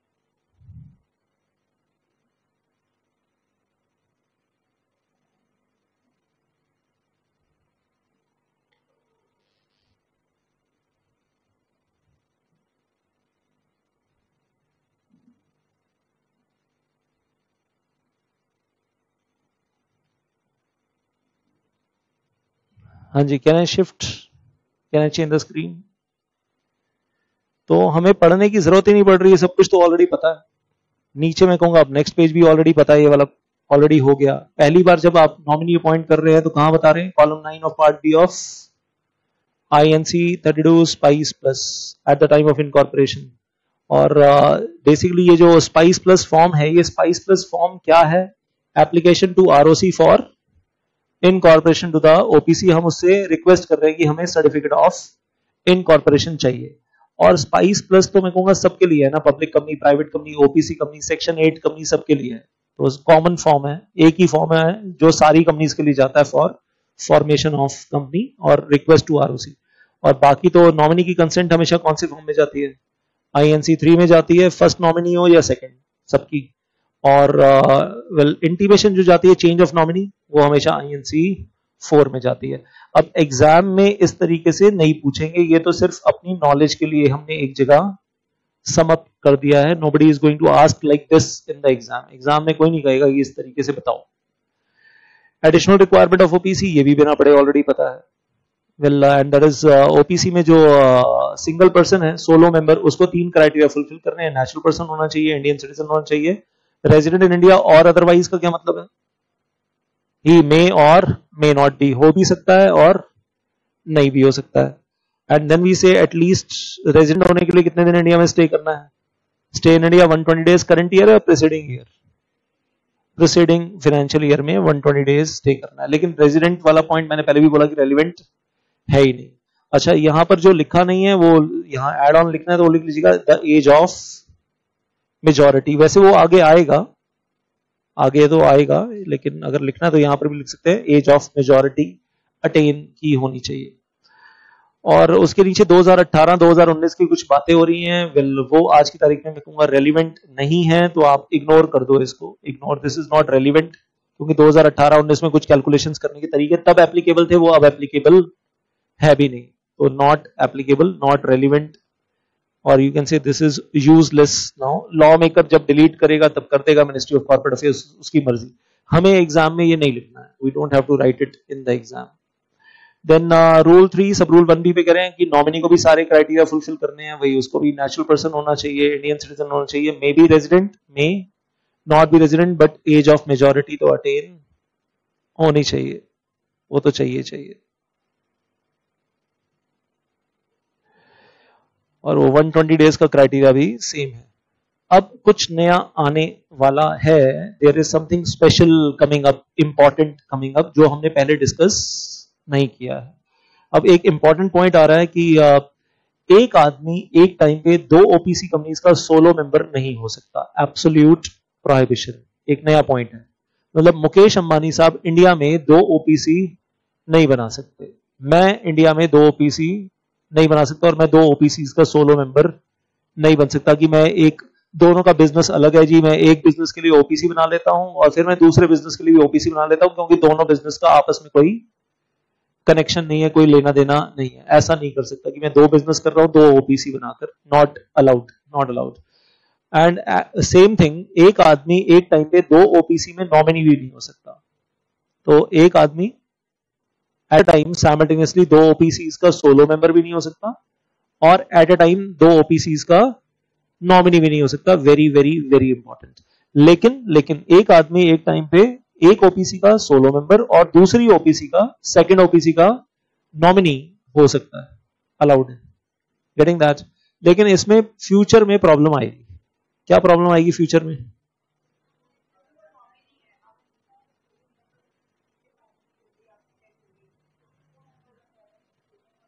तो मिस्टर ए फर्स्ट कंपनी में सोलो मेंबर है ओपीसी में और सेकंड ओपीसी में नॉमिनी है, और जब वो सेकंड कंपनी में सोलो मेंबर की डेथ हो जाएगी तो आएगी प्रॉब्लम। क्लियर है? तो mister A is solo member of OPC 1 and Mr. A is nominee in OPC 2। अब प्रॉब्लम कब आने वाली है? जब सेकंड कंपनी में सोलो मेंबर की डेथ हो जाएगी तब आएगी प्रॉब्लम। तो उस वक्त ही will become what? And later on solo member dies. अब ये एग्जाम क्वेश्चन आ चुका है, 4-5 नंबर का एग्जामिनेशन क्वेश्चन है। Then nominee will become, then immediately nominee will become solo member here also। nominee will become solo member in OPC 2 also।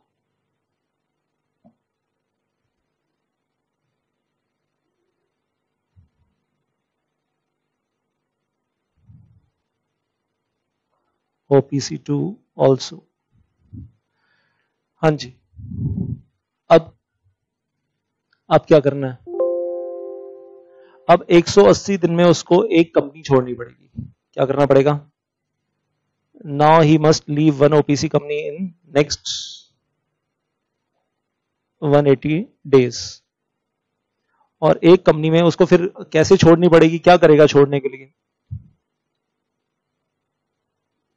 अपने shares cell of करेगा, अपने shares जो है सेल ऑफ करेगा किसी और को। और क्या लग रहा है किसको सेल ऑफ करेगा? किसी फैमिली मेंबर को ही करेगा, किसी बाहर वाले को तो करेगा नहीं। तो may be to the wife, may be to the son और to the daughter, but to only one या 2 or 3 people, only one person. And then within next 180 days, within maximum 180 days, जल्दी करना चाहे तो जल्दी कर सकता है। Within maximum 180 days he shall cell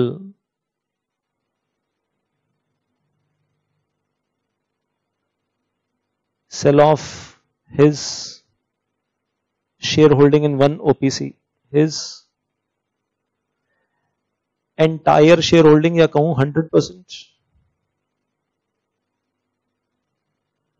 shareholding in any one OPC। कौन सी वाली? OPC 1 या OPC 2? कोई भी, as per his choice, any one OPC as per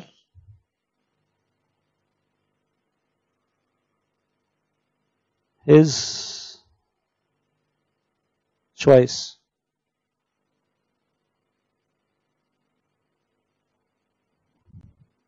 एक कंपनी छोड़नी पड़ेगी, मैंडेटरी है।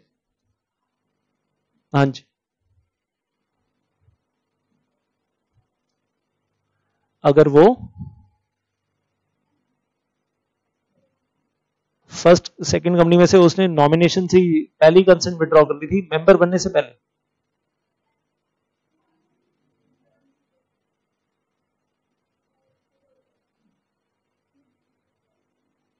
इसमें दो बातें हैं। आप ये कह रहे हो कि सर यहां पर सोलो मेंबर की डेथ हो गई, ठीक है, और उसके बाद उसको सोलो मेंबर बनना था लेकिन वो नहीं बनना चाहता, तो कह रहा है मैं अपनी नॉमिनेशन छोड़ता हूं।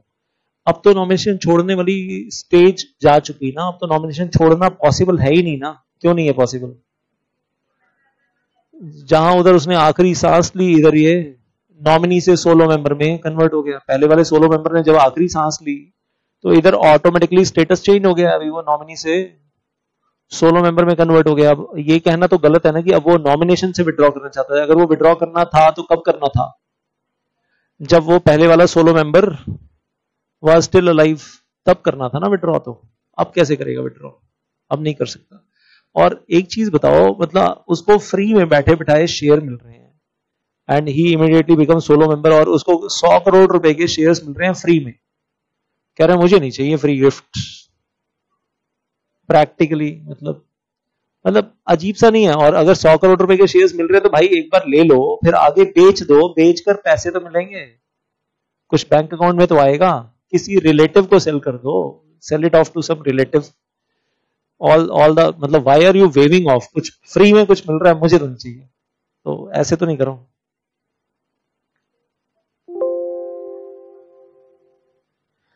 हाँ जी, सवाल पूछा गया कि सर अगर उसने लॉ कॉन्ट्रावीन किया और 180 डेज में अपने शेयर्स सेल ऑफ नहीं किए तो फिर यहाँ रूल्स में फाइन पेनल्टी बताया हुआ है। हम पढ़ेंगे, फाइन है, रूल के अंदर फाइन दिया हुआ है, तो वो अभी रीड आउट करना है, थोड़ा सा इंतजार कीजिए, वहां तक पहुंचेंगे। लेकिन अब मैं कहूंगा ये इंपॉर्टेंट पॉइंट था और इसको एग्जाम में आ चुका है, एग्जामिनेशन क्वेश्चन है एंड आई से वेरी वेरी इंपॉर्टेंट। और ये जो अभी आपने चार्ट बनाया है वो चार्ट यहां पर आप साथ में ऐड कर लेना, फ्लो चार्ट जो अभी अभी आपने स्क्रीन पे देखा है। जो अभी आप स्क्रीन पे फ्लो चार्ट कहना गलत है, वो सिचुएशन का जो चार्ट था, जो सिचुएशन का चार्ट था वो यहां पर ऐड कर लेना इसके साथ, तो क्लैरिटी रहेगी। मैं तो कहूंगा फिर वही आसान ये रहेगा कि वो फिर उस वक्त आपको रीडिंग नहीं करनी पड़ेगी, आप सिर्फ चार्ट देख लेना। हाँ, एक चीज तो ये है ही क्लियर कि one person can not become solo member of more than one OPC company at a time and cannot become nominee in two OPC companies at a time। एक आदमी एक टाइम पे एक कंपनी का सोलो मेंबर बन सकता है, एक ओपीसी में, और एक ओपीसी में नॉमिनी बन सकता है। ना तो दो कंपनीज में, ना तो दो ओपीसीज में सोलो मेंबर बन सकता है और ना ही दो ओपीसीज में नॉमिनी बन सकता है। तो this is very very important. इसका चार्ट नहीं है हमारे पास। हाँ, चार्ट तो नीचे वाले पॉइंट का है, ये तो इंपॉर्टेंट है ही है। जो सिचुएशन चार्ट हमने बनाया है वो नीचे वाले का बनाया है। 180 डेज के अंदर अपना डिसीजन लेना है। 180, और लॉ मेकर की लैंग्वेज क्या है कि 180 दिन के अंदर उसको अपनी एलिजिबिलिटी क्राइटेरिया को वापस फुलफिल करना है। और एलिजिबिलिटी क्राइटेरिया फुलफिल करने का क्या मतलब है? Leave one OPC. Eligibility criteria का मतलब क्या है? लीव वन ओपीसी, एक ओपीसी छोड़ना जरूरी है। तो इसके साथ अंडरलाइन करके लिख लो छोटा सा, एलिजिबिलिटी क्राइटेरिया मींस दो में से एक ओपीसी छोड़ दो।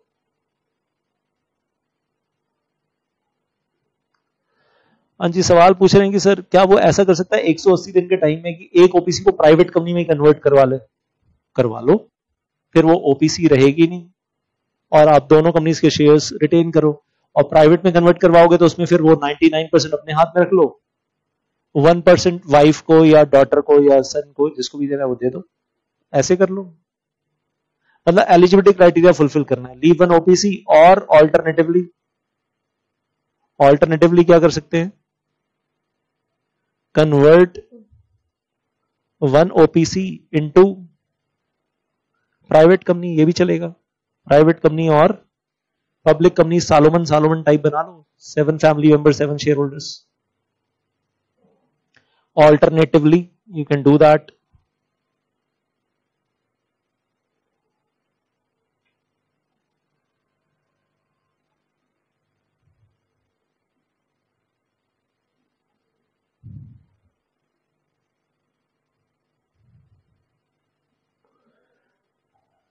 हाँ जी, गॉट दिस। तो एलिजिबिलिटी क्राइटेरिया दो शब्दों का मतलब समझ में आना चाहिए। एक, और करना कितने टाइम में है ये सब कुछ? 180 दिन के अंदर करना है।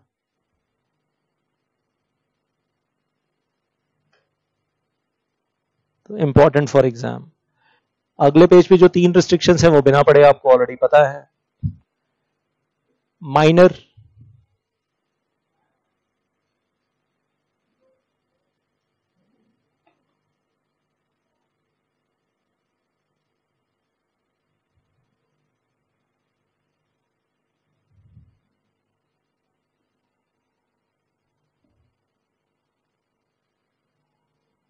Minor can not become member, ये भी मालूम है। Section 8 company can not be OPC, OPC can not be section 8 company, convert भी नहीं हो सकते, बना भी नहीं सकते, कन्वर्ट भी नहीं कर सकते। And OPC company can not be in the non banking financial investments. 3 restriction है। एक चौथी रिस्ट्रिक्शन थी पहले, वो पेड अप कैपिटल 50 लाख से ऊपर नहीं होगी, टर्नओवर 2 करोड़ के ऊपर नहीं होगी, वो चौथी रिस्ट्रिक्शन डिलीट हो गई है। अभी कब डिलीट हो गई है? 1 अप्रैल 2021 वो हो चुका, वो पुरानी बात हो गई अब। तो दिस वन इज डिलीटेड। तो there are 3 restrictions, 1, 2 and 3। Fourth one is deleted. बस खत्म ही है अब ऑलमोस्ट। नॉमिनेशन का फॉर्म, वेल एक तो स्पाइस बी में, स्पाइस के पार्ट बी में जाता है, कॉलम नंबर 9 में। और नीचे बात हो रही है voluntary conversion of OPC into the public company, private company. अच्छा, ये मैं कहूंगा दिस इज एक रूल 6 और एक rule 7, this is favourite question of paper setter. बहुत बार एग्जाम में बार बार रिपीट करते हैं जी, हम वॉलंटरी कन्वर्जन करना चाहते हैं, प्रोसीजर बता दो। मतलब वो कहते हैं सीधा सीधा straight question straight answer. Rule 6 भी है और इसके बाद रूल 7 इसका उल्टा है। उल्टा मतलब कि हम अपनी प्राइवेट कंपनी को ओपीसी में कन्वर्ट करना चाहते हैं, उसका प्रोसीजर बता दो। Many times in the exam, बहुत बार आया है, बहुत बार रिपीट हुआ है, बार बार रिपीट होता रहता है। तो ओपीसी को क्या करना पड़ेगा अगर कन्वर्ट होना है into the public company, private company? तो सबसे पहले अपना मेमोरेंडम आर्टिकल्स ऑल्टर करना पड़ेगा और उसको ऑल्टर करने के लिए रेजोल्यूशंस पास करने पड़ेंगे। और रेजोल्यूशंस कौन से पास करने पड़ते हैं? Special resolution. लेकिन मैं कहूंगा अपने को दिक्कत ही नहीं आएगी क्योंकि ओपीसी कंपनी है। स्पेशल रेजोल्यूशन 75% मेजोरिटी से चाहिए होता है, यहां तो 100% एक ही आदमी के हाथ में है, तो रेजोल्यूशन तो आराम से इजीली पास होगा, कोई दिक्कत आएगी नहीं कि हम चेंज कर रहे हैं। और फिर ऑब्वियसली मेमोरेंडम में से नॉमिनी क्लॉज हटाएंगे, मेमोरेंडम में से नॉमिनी क्लॉज हटाएंगे। और अगर प्राइवेट कंपनी में कन्वर्ट कर रहे हैं तो वो अभी तक ओपीसी कंपनी में सिर्फ एक रिस्ट्रिक्शन थी ऑन ट्रांसफरेबिलिटी ऑफ शेयर्स, अब number of members shall not exceed 200, public issue नहीं करना, वो ऐड करेंगे रिस्ट्रिक्शंस आर्टिकल्स में, तो एसआर पास करेंगे। एमओए ऑल्टर करने के लिए जो सेक्शन है सेक्शन 13 है, मैंने बताया अभी सेक्शन 13, और आर्टिकल्स ऑल्टर करने के लिए सेक्शन है 14। और दोनों जगह क्या पास करना होता है? एसआर। एसआर इधर भी पास करना है, एसआर इधर भी पास करना होता है। सेक्शन 13 में भी एसआर और सेक्शन 14 में भी एसआर पास करना होता है। तो डबल एसआर पास कर रहे हैं, 1 SR for alteration of memorandum, 1 SR for alteration of articles. और कह रहे हैं जब चाहे आप वॉलंटरली कन्वर्ट हो सकते हो to public company, private company, लेकिन फिर आपको नंबर ऑफ मेंबर्स बढ़ाने पड़ेंगे। अगर प्राइवेट कंपनी में कन्वर्ट कर रहे हो तो नंबर ऑफ मेंबर्स बढ़ाकर 2 करो, और अगर पब्लिक कंपनी में कन्वर्ट कर रहे हो तो 7 करो। मेंबर्स की बात हो गई। और डायरेक्टर बढ़ाने हैं तो प्राइवेट कंपनी कर रहे हो तो 2 डायरेक्टर चाहिए कम से कम, और पब्लिक कंपनी तो मिनिमम 3 डायरेक्टर चाहिए। And then they are saying maintain the minimum paid up capital as per the requirement of the act. मैं कहूंगा प्रैक्टिकली वो आज की तारीख में एप्लीकेबल है ही नहीं, प्रिस्क्राइब तो कुछ है ही नहीं। हमने प्राइवेट कंपनी की डेफिनेशन में पढ़ा था, पब्लिक कंपनी की डेफिनेशन में पढ़ा था, प्रिस्क्राइब तो कुछ है ही नहीं, ना तो प्राइवेट कंपनी के लिए ना पब्लिक कंपनी के लिए। एप्लीकेशन फॉर्म कौन से फॉर्म में जाएगा? INC 6 हमें कन्वर्जन करना है तो उसकी एप्लीकेशन फाइल करो। And when you are filing this application along with the fee as prescribed in the registration offices and fees rules, साथ में डॉक्यूमेंट अटैच करो। फीस की चिंता नहीं करनी है आपको, फीस ऐसे लिख दो along with the prescribed fee, क्योंकि फी क्या होता है हर कुछ टाइम के बाद चेंज हो जाती है। We are not bothered about the fees amount कितना है। साथ में 5 अटैचमेंट जाएंगी, ऑल्टर्ड मेमोरेंडम आर्टिकल जाएगा, आपको पुराना वाला नहीं जाएगा। क्या जाएगा? जो आपने चेंज किया है। एसआर पास करो, और एसआर पास करने के बाद एंड कहने से स्टेज 1 एसआर पहले पास करेंगे और INC 6 में एप्लीकेशन बाद में फाइल करेंगे। तो स्टेप नंबर 1 पहले स्पेशल रेजोल्यूशन पास करेंगे जनरल मीटिंग में, और फिर स्टेप 2 INC 6 जाएगा, साथ में ये सब कुछ जाएगा। कॉपी ऑफ रेजोल्यूशन बोले तो वही SR under section 13 and 14, 13 and 14। Then list of proposed members जो आप नए लाने वाले हो, and proposed directors along with the consent। Directors की कंसेंट चाहिए होती है, मेंबर्स की कंसेंट नहीं चाहिए होती है। किसकी चाहिए होती है? डायरेक्टर्स की कंसेंट चाहिए होती है। उसका फॉर्म होता है DIR2। कंसेंट फॉर्म क्या होता है?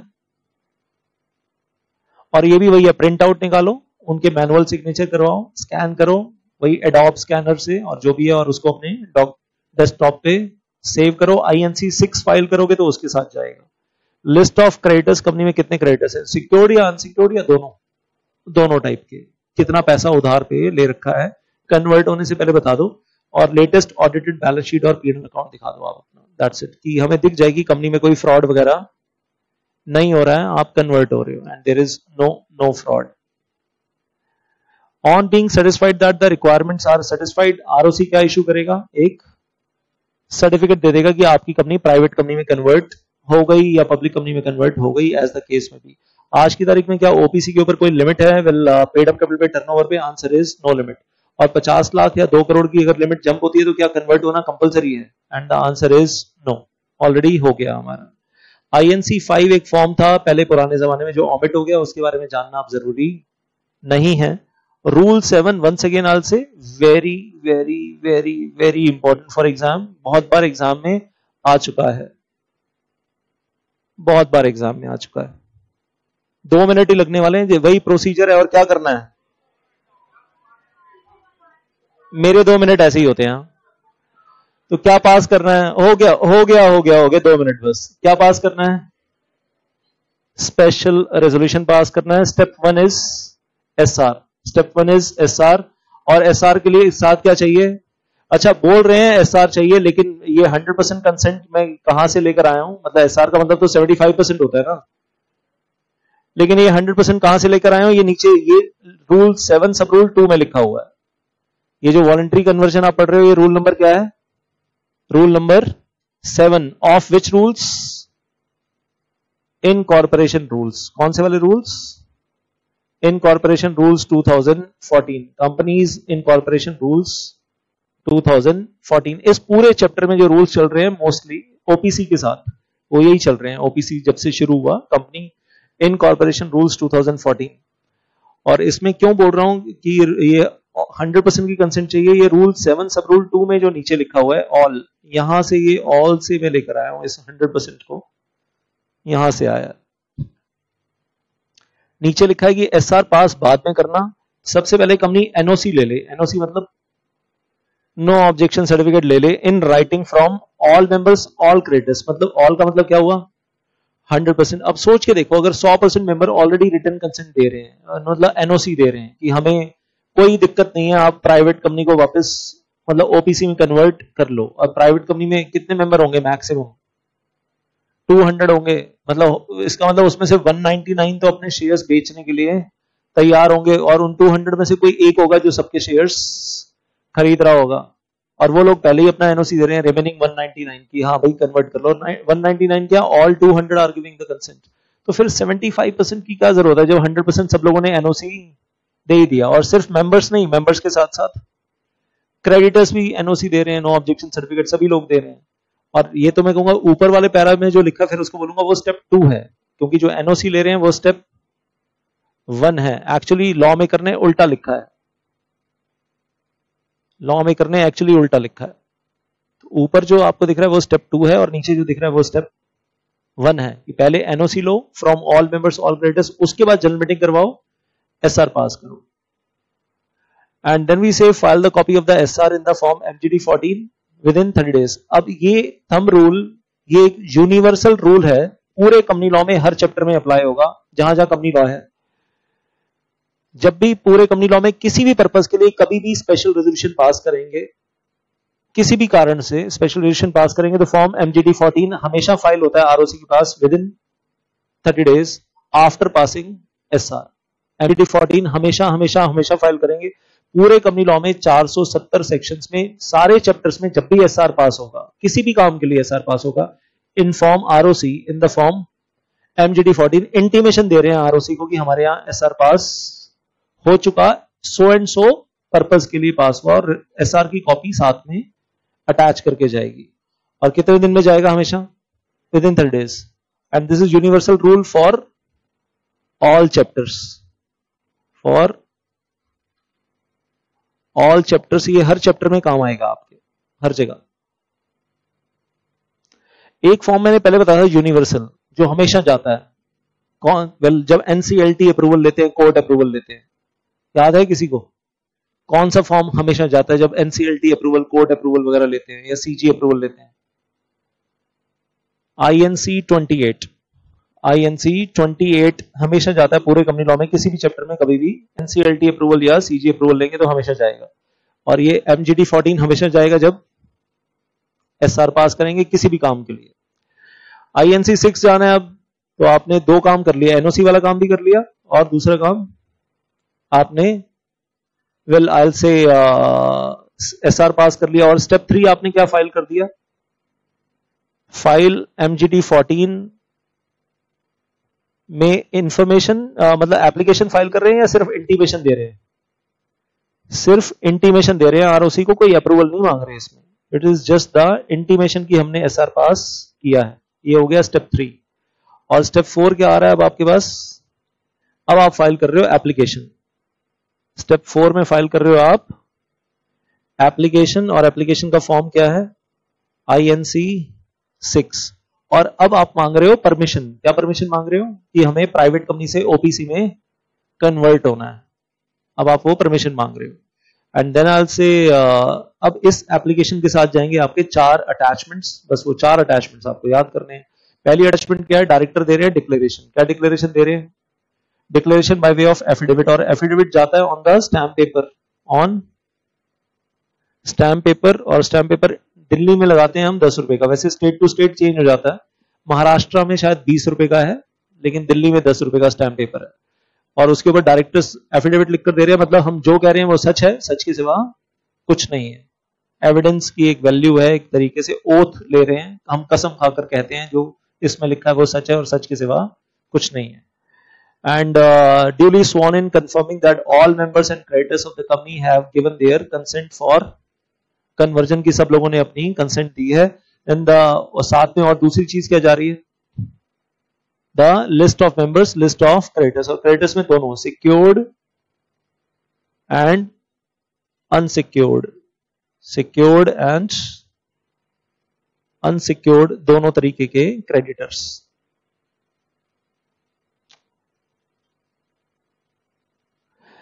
Latest audited balance sheet, PNL account जाएगा और साथ में क्या जाएगा, NOC ऑफ सिक्योर्ड क्रेडिटर्स लिखा है। मैं कहूंगा ये लॉ मेकर की गलती है, ये वर्ड नहीं होना चाहिए, क्योंकि ऊपर NOC किससे मांगा था, सबसे मांगा था ना, मेंबर से भी मांगा था और क्रेडिटर से मांगा था। तो ये कौन से वाले क्रेडिटर्स थे, सिक्योर्ड अनसिक्योर्ड दोनों से मांगा था। तो जब दोनों से मांगा था तो फिर नीचे भी सारे क्रेडिटर्स का होना चाहिए ना, सिक्योर्ड का भी और अनसिक्योर्ड का भी। मतलब यहां मुझे लगता है लॉ मेकर कभी कभी वही है कि गलती कर जाता है, अब क्या करोगे। अब ये मिनिस्ट्री ऑफ कॉर्पोरेट अफेयर्स की गलती है, मेरी गलती नहीं है, दैट इज देयर मिस्टेक। मैंने तो MCA की वेबसाइट से जो लिया कॉपी पेस्ट कर दिया। And then registrar issues the new certificate की आपकी कंपनी कन्वर्ट हो गई है from private company to OPC company, private to OPC convert होने का सर्टिफिकेट आपको मिल गया। एंड नीचे वाला सवाल आपको ऑलरेडी मालूम है, whether the public company can voluntarily convert into the OPC, and the answer is no. Public company को पहले करना पड़ेगा, पहले पब्लिक को प्राइवेट बनना पड़ेगा, फिर प्राइवेट से OPC बनाओ। और फाइन की बात उठी तो आपने जितना कुछ भी ऊपर पढ़ा उसमें कहीं भी कोई भी कॉन्ट्रावेंशन की, सर हमने MGD 14 फाइल नहीं किया, सर हमने ये फॉर्म फाइल नहीं किया, हमने ये लीगल रिक्वायरमेंट फुलफिल नहीं की, सबके लिए उन्होंने एक सेम सिंगल वेल फाइन बता दिया है रूल 7A के अंदर। If OPC or any officer of the OPC contravenes the provisions of these rules, then OPC or the officer shall be punishable with fine। Penalty नहीं लिखा, क्या लिखा है, फाइन होगा। कितना, पहले दिन का फाइन होगा 5,000, फर्स्ट डे का फाइन होगा मैक्सिमम 5,000 फॉर ऑफिसर्स हैं कंपनी में, उन सबके लिए है। तो maximum 5,000 rupees for first day. और फर्दर फाइन सेकेंड डे से कितना होगा, 500 रुपीज पर डे। और ये भी मैक्सिमम है, maximum 500 rupees, maximum 500 per day. ये कब शुरू हो जाएगा, फ्रॉम सेकेंड डे ऑनवर्ड्स।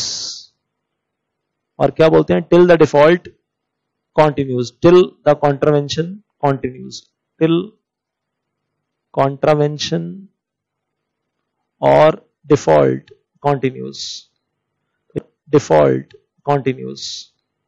तो यहां आकर फाइनली कह सकते हैं कि OPC का कॉन्सेप्ट हमारा कंप्लीट हो जाता है। And thank you so much for your last 30 minutes of cooperation.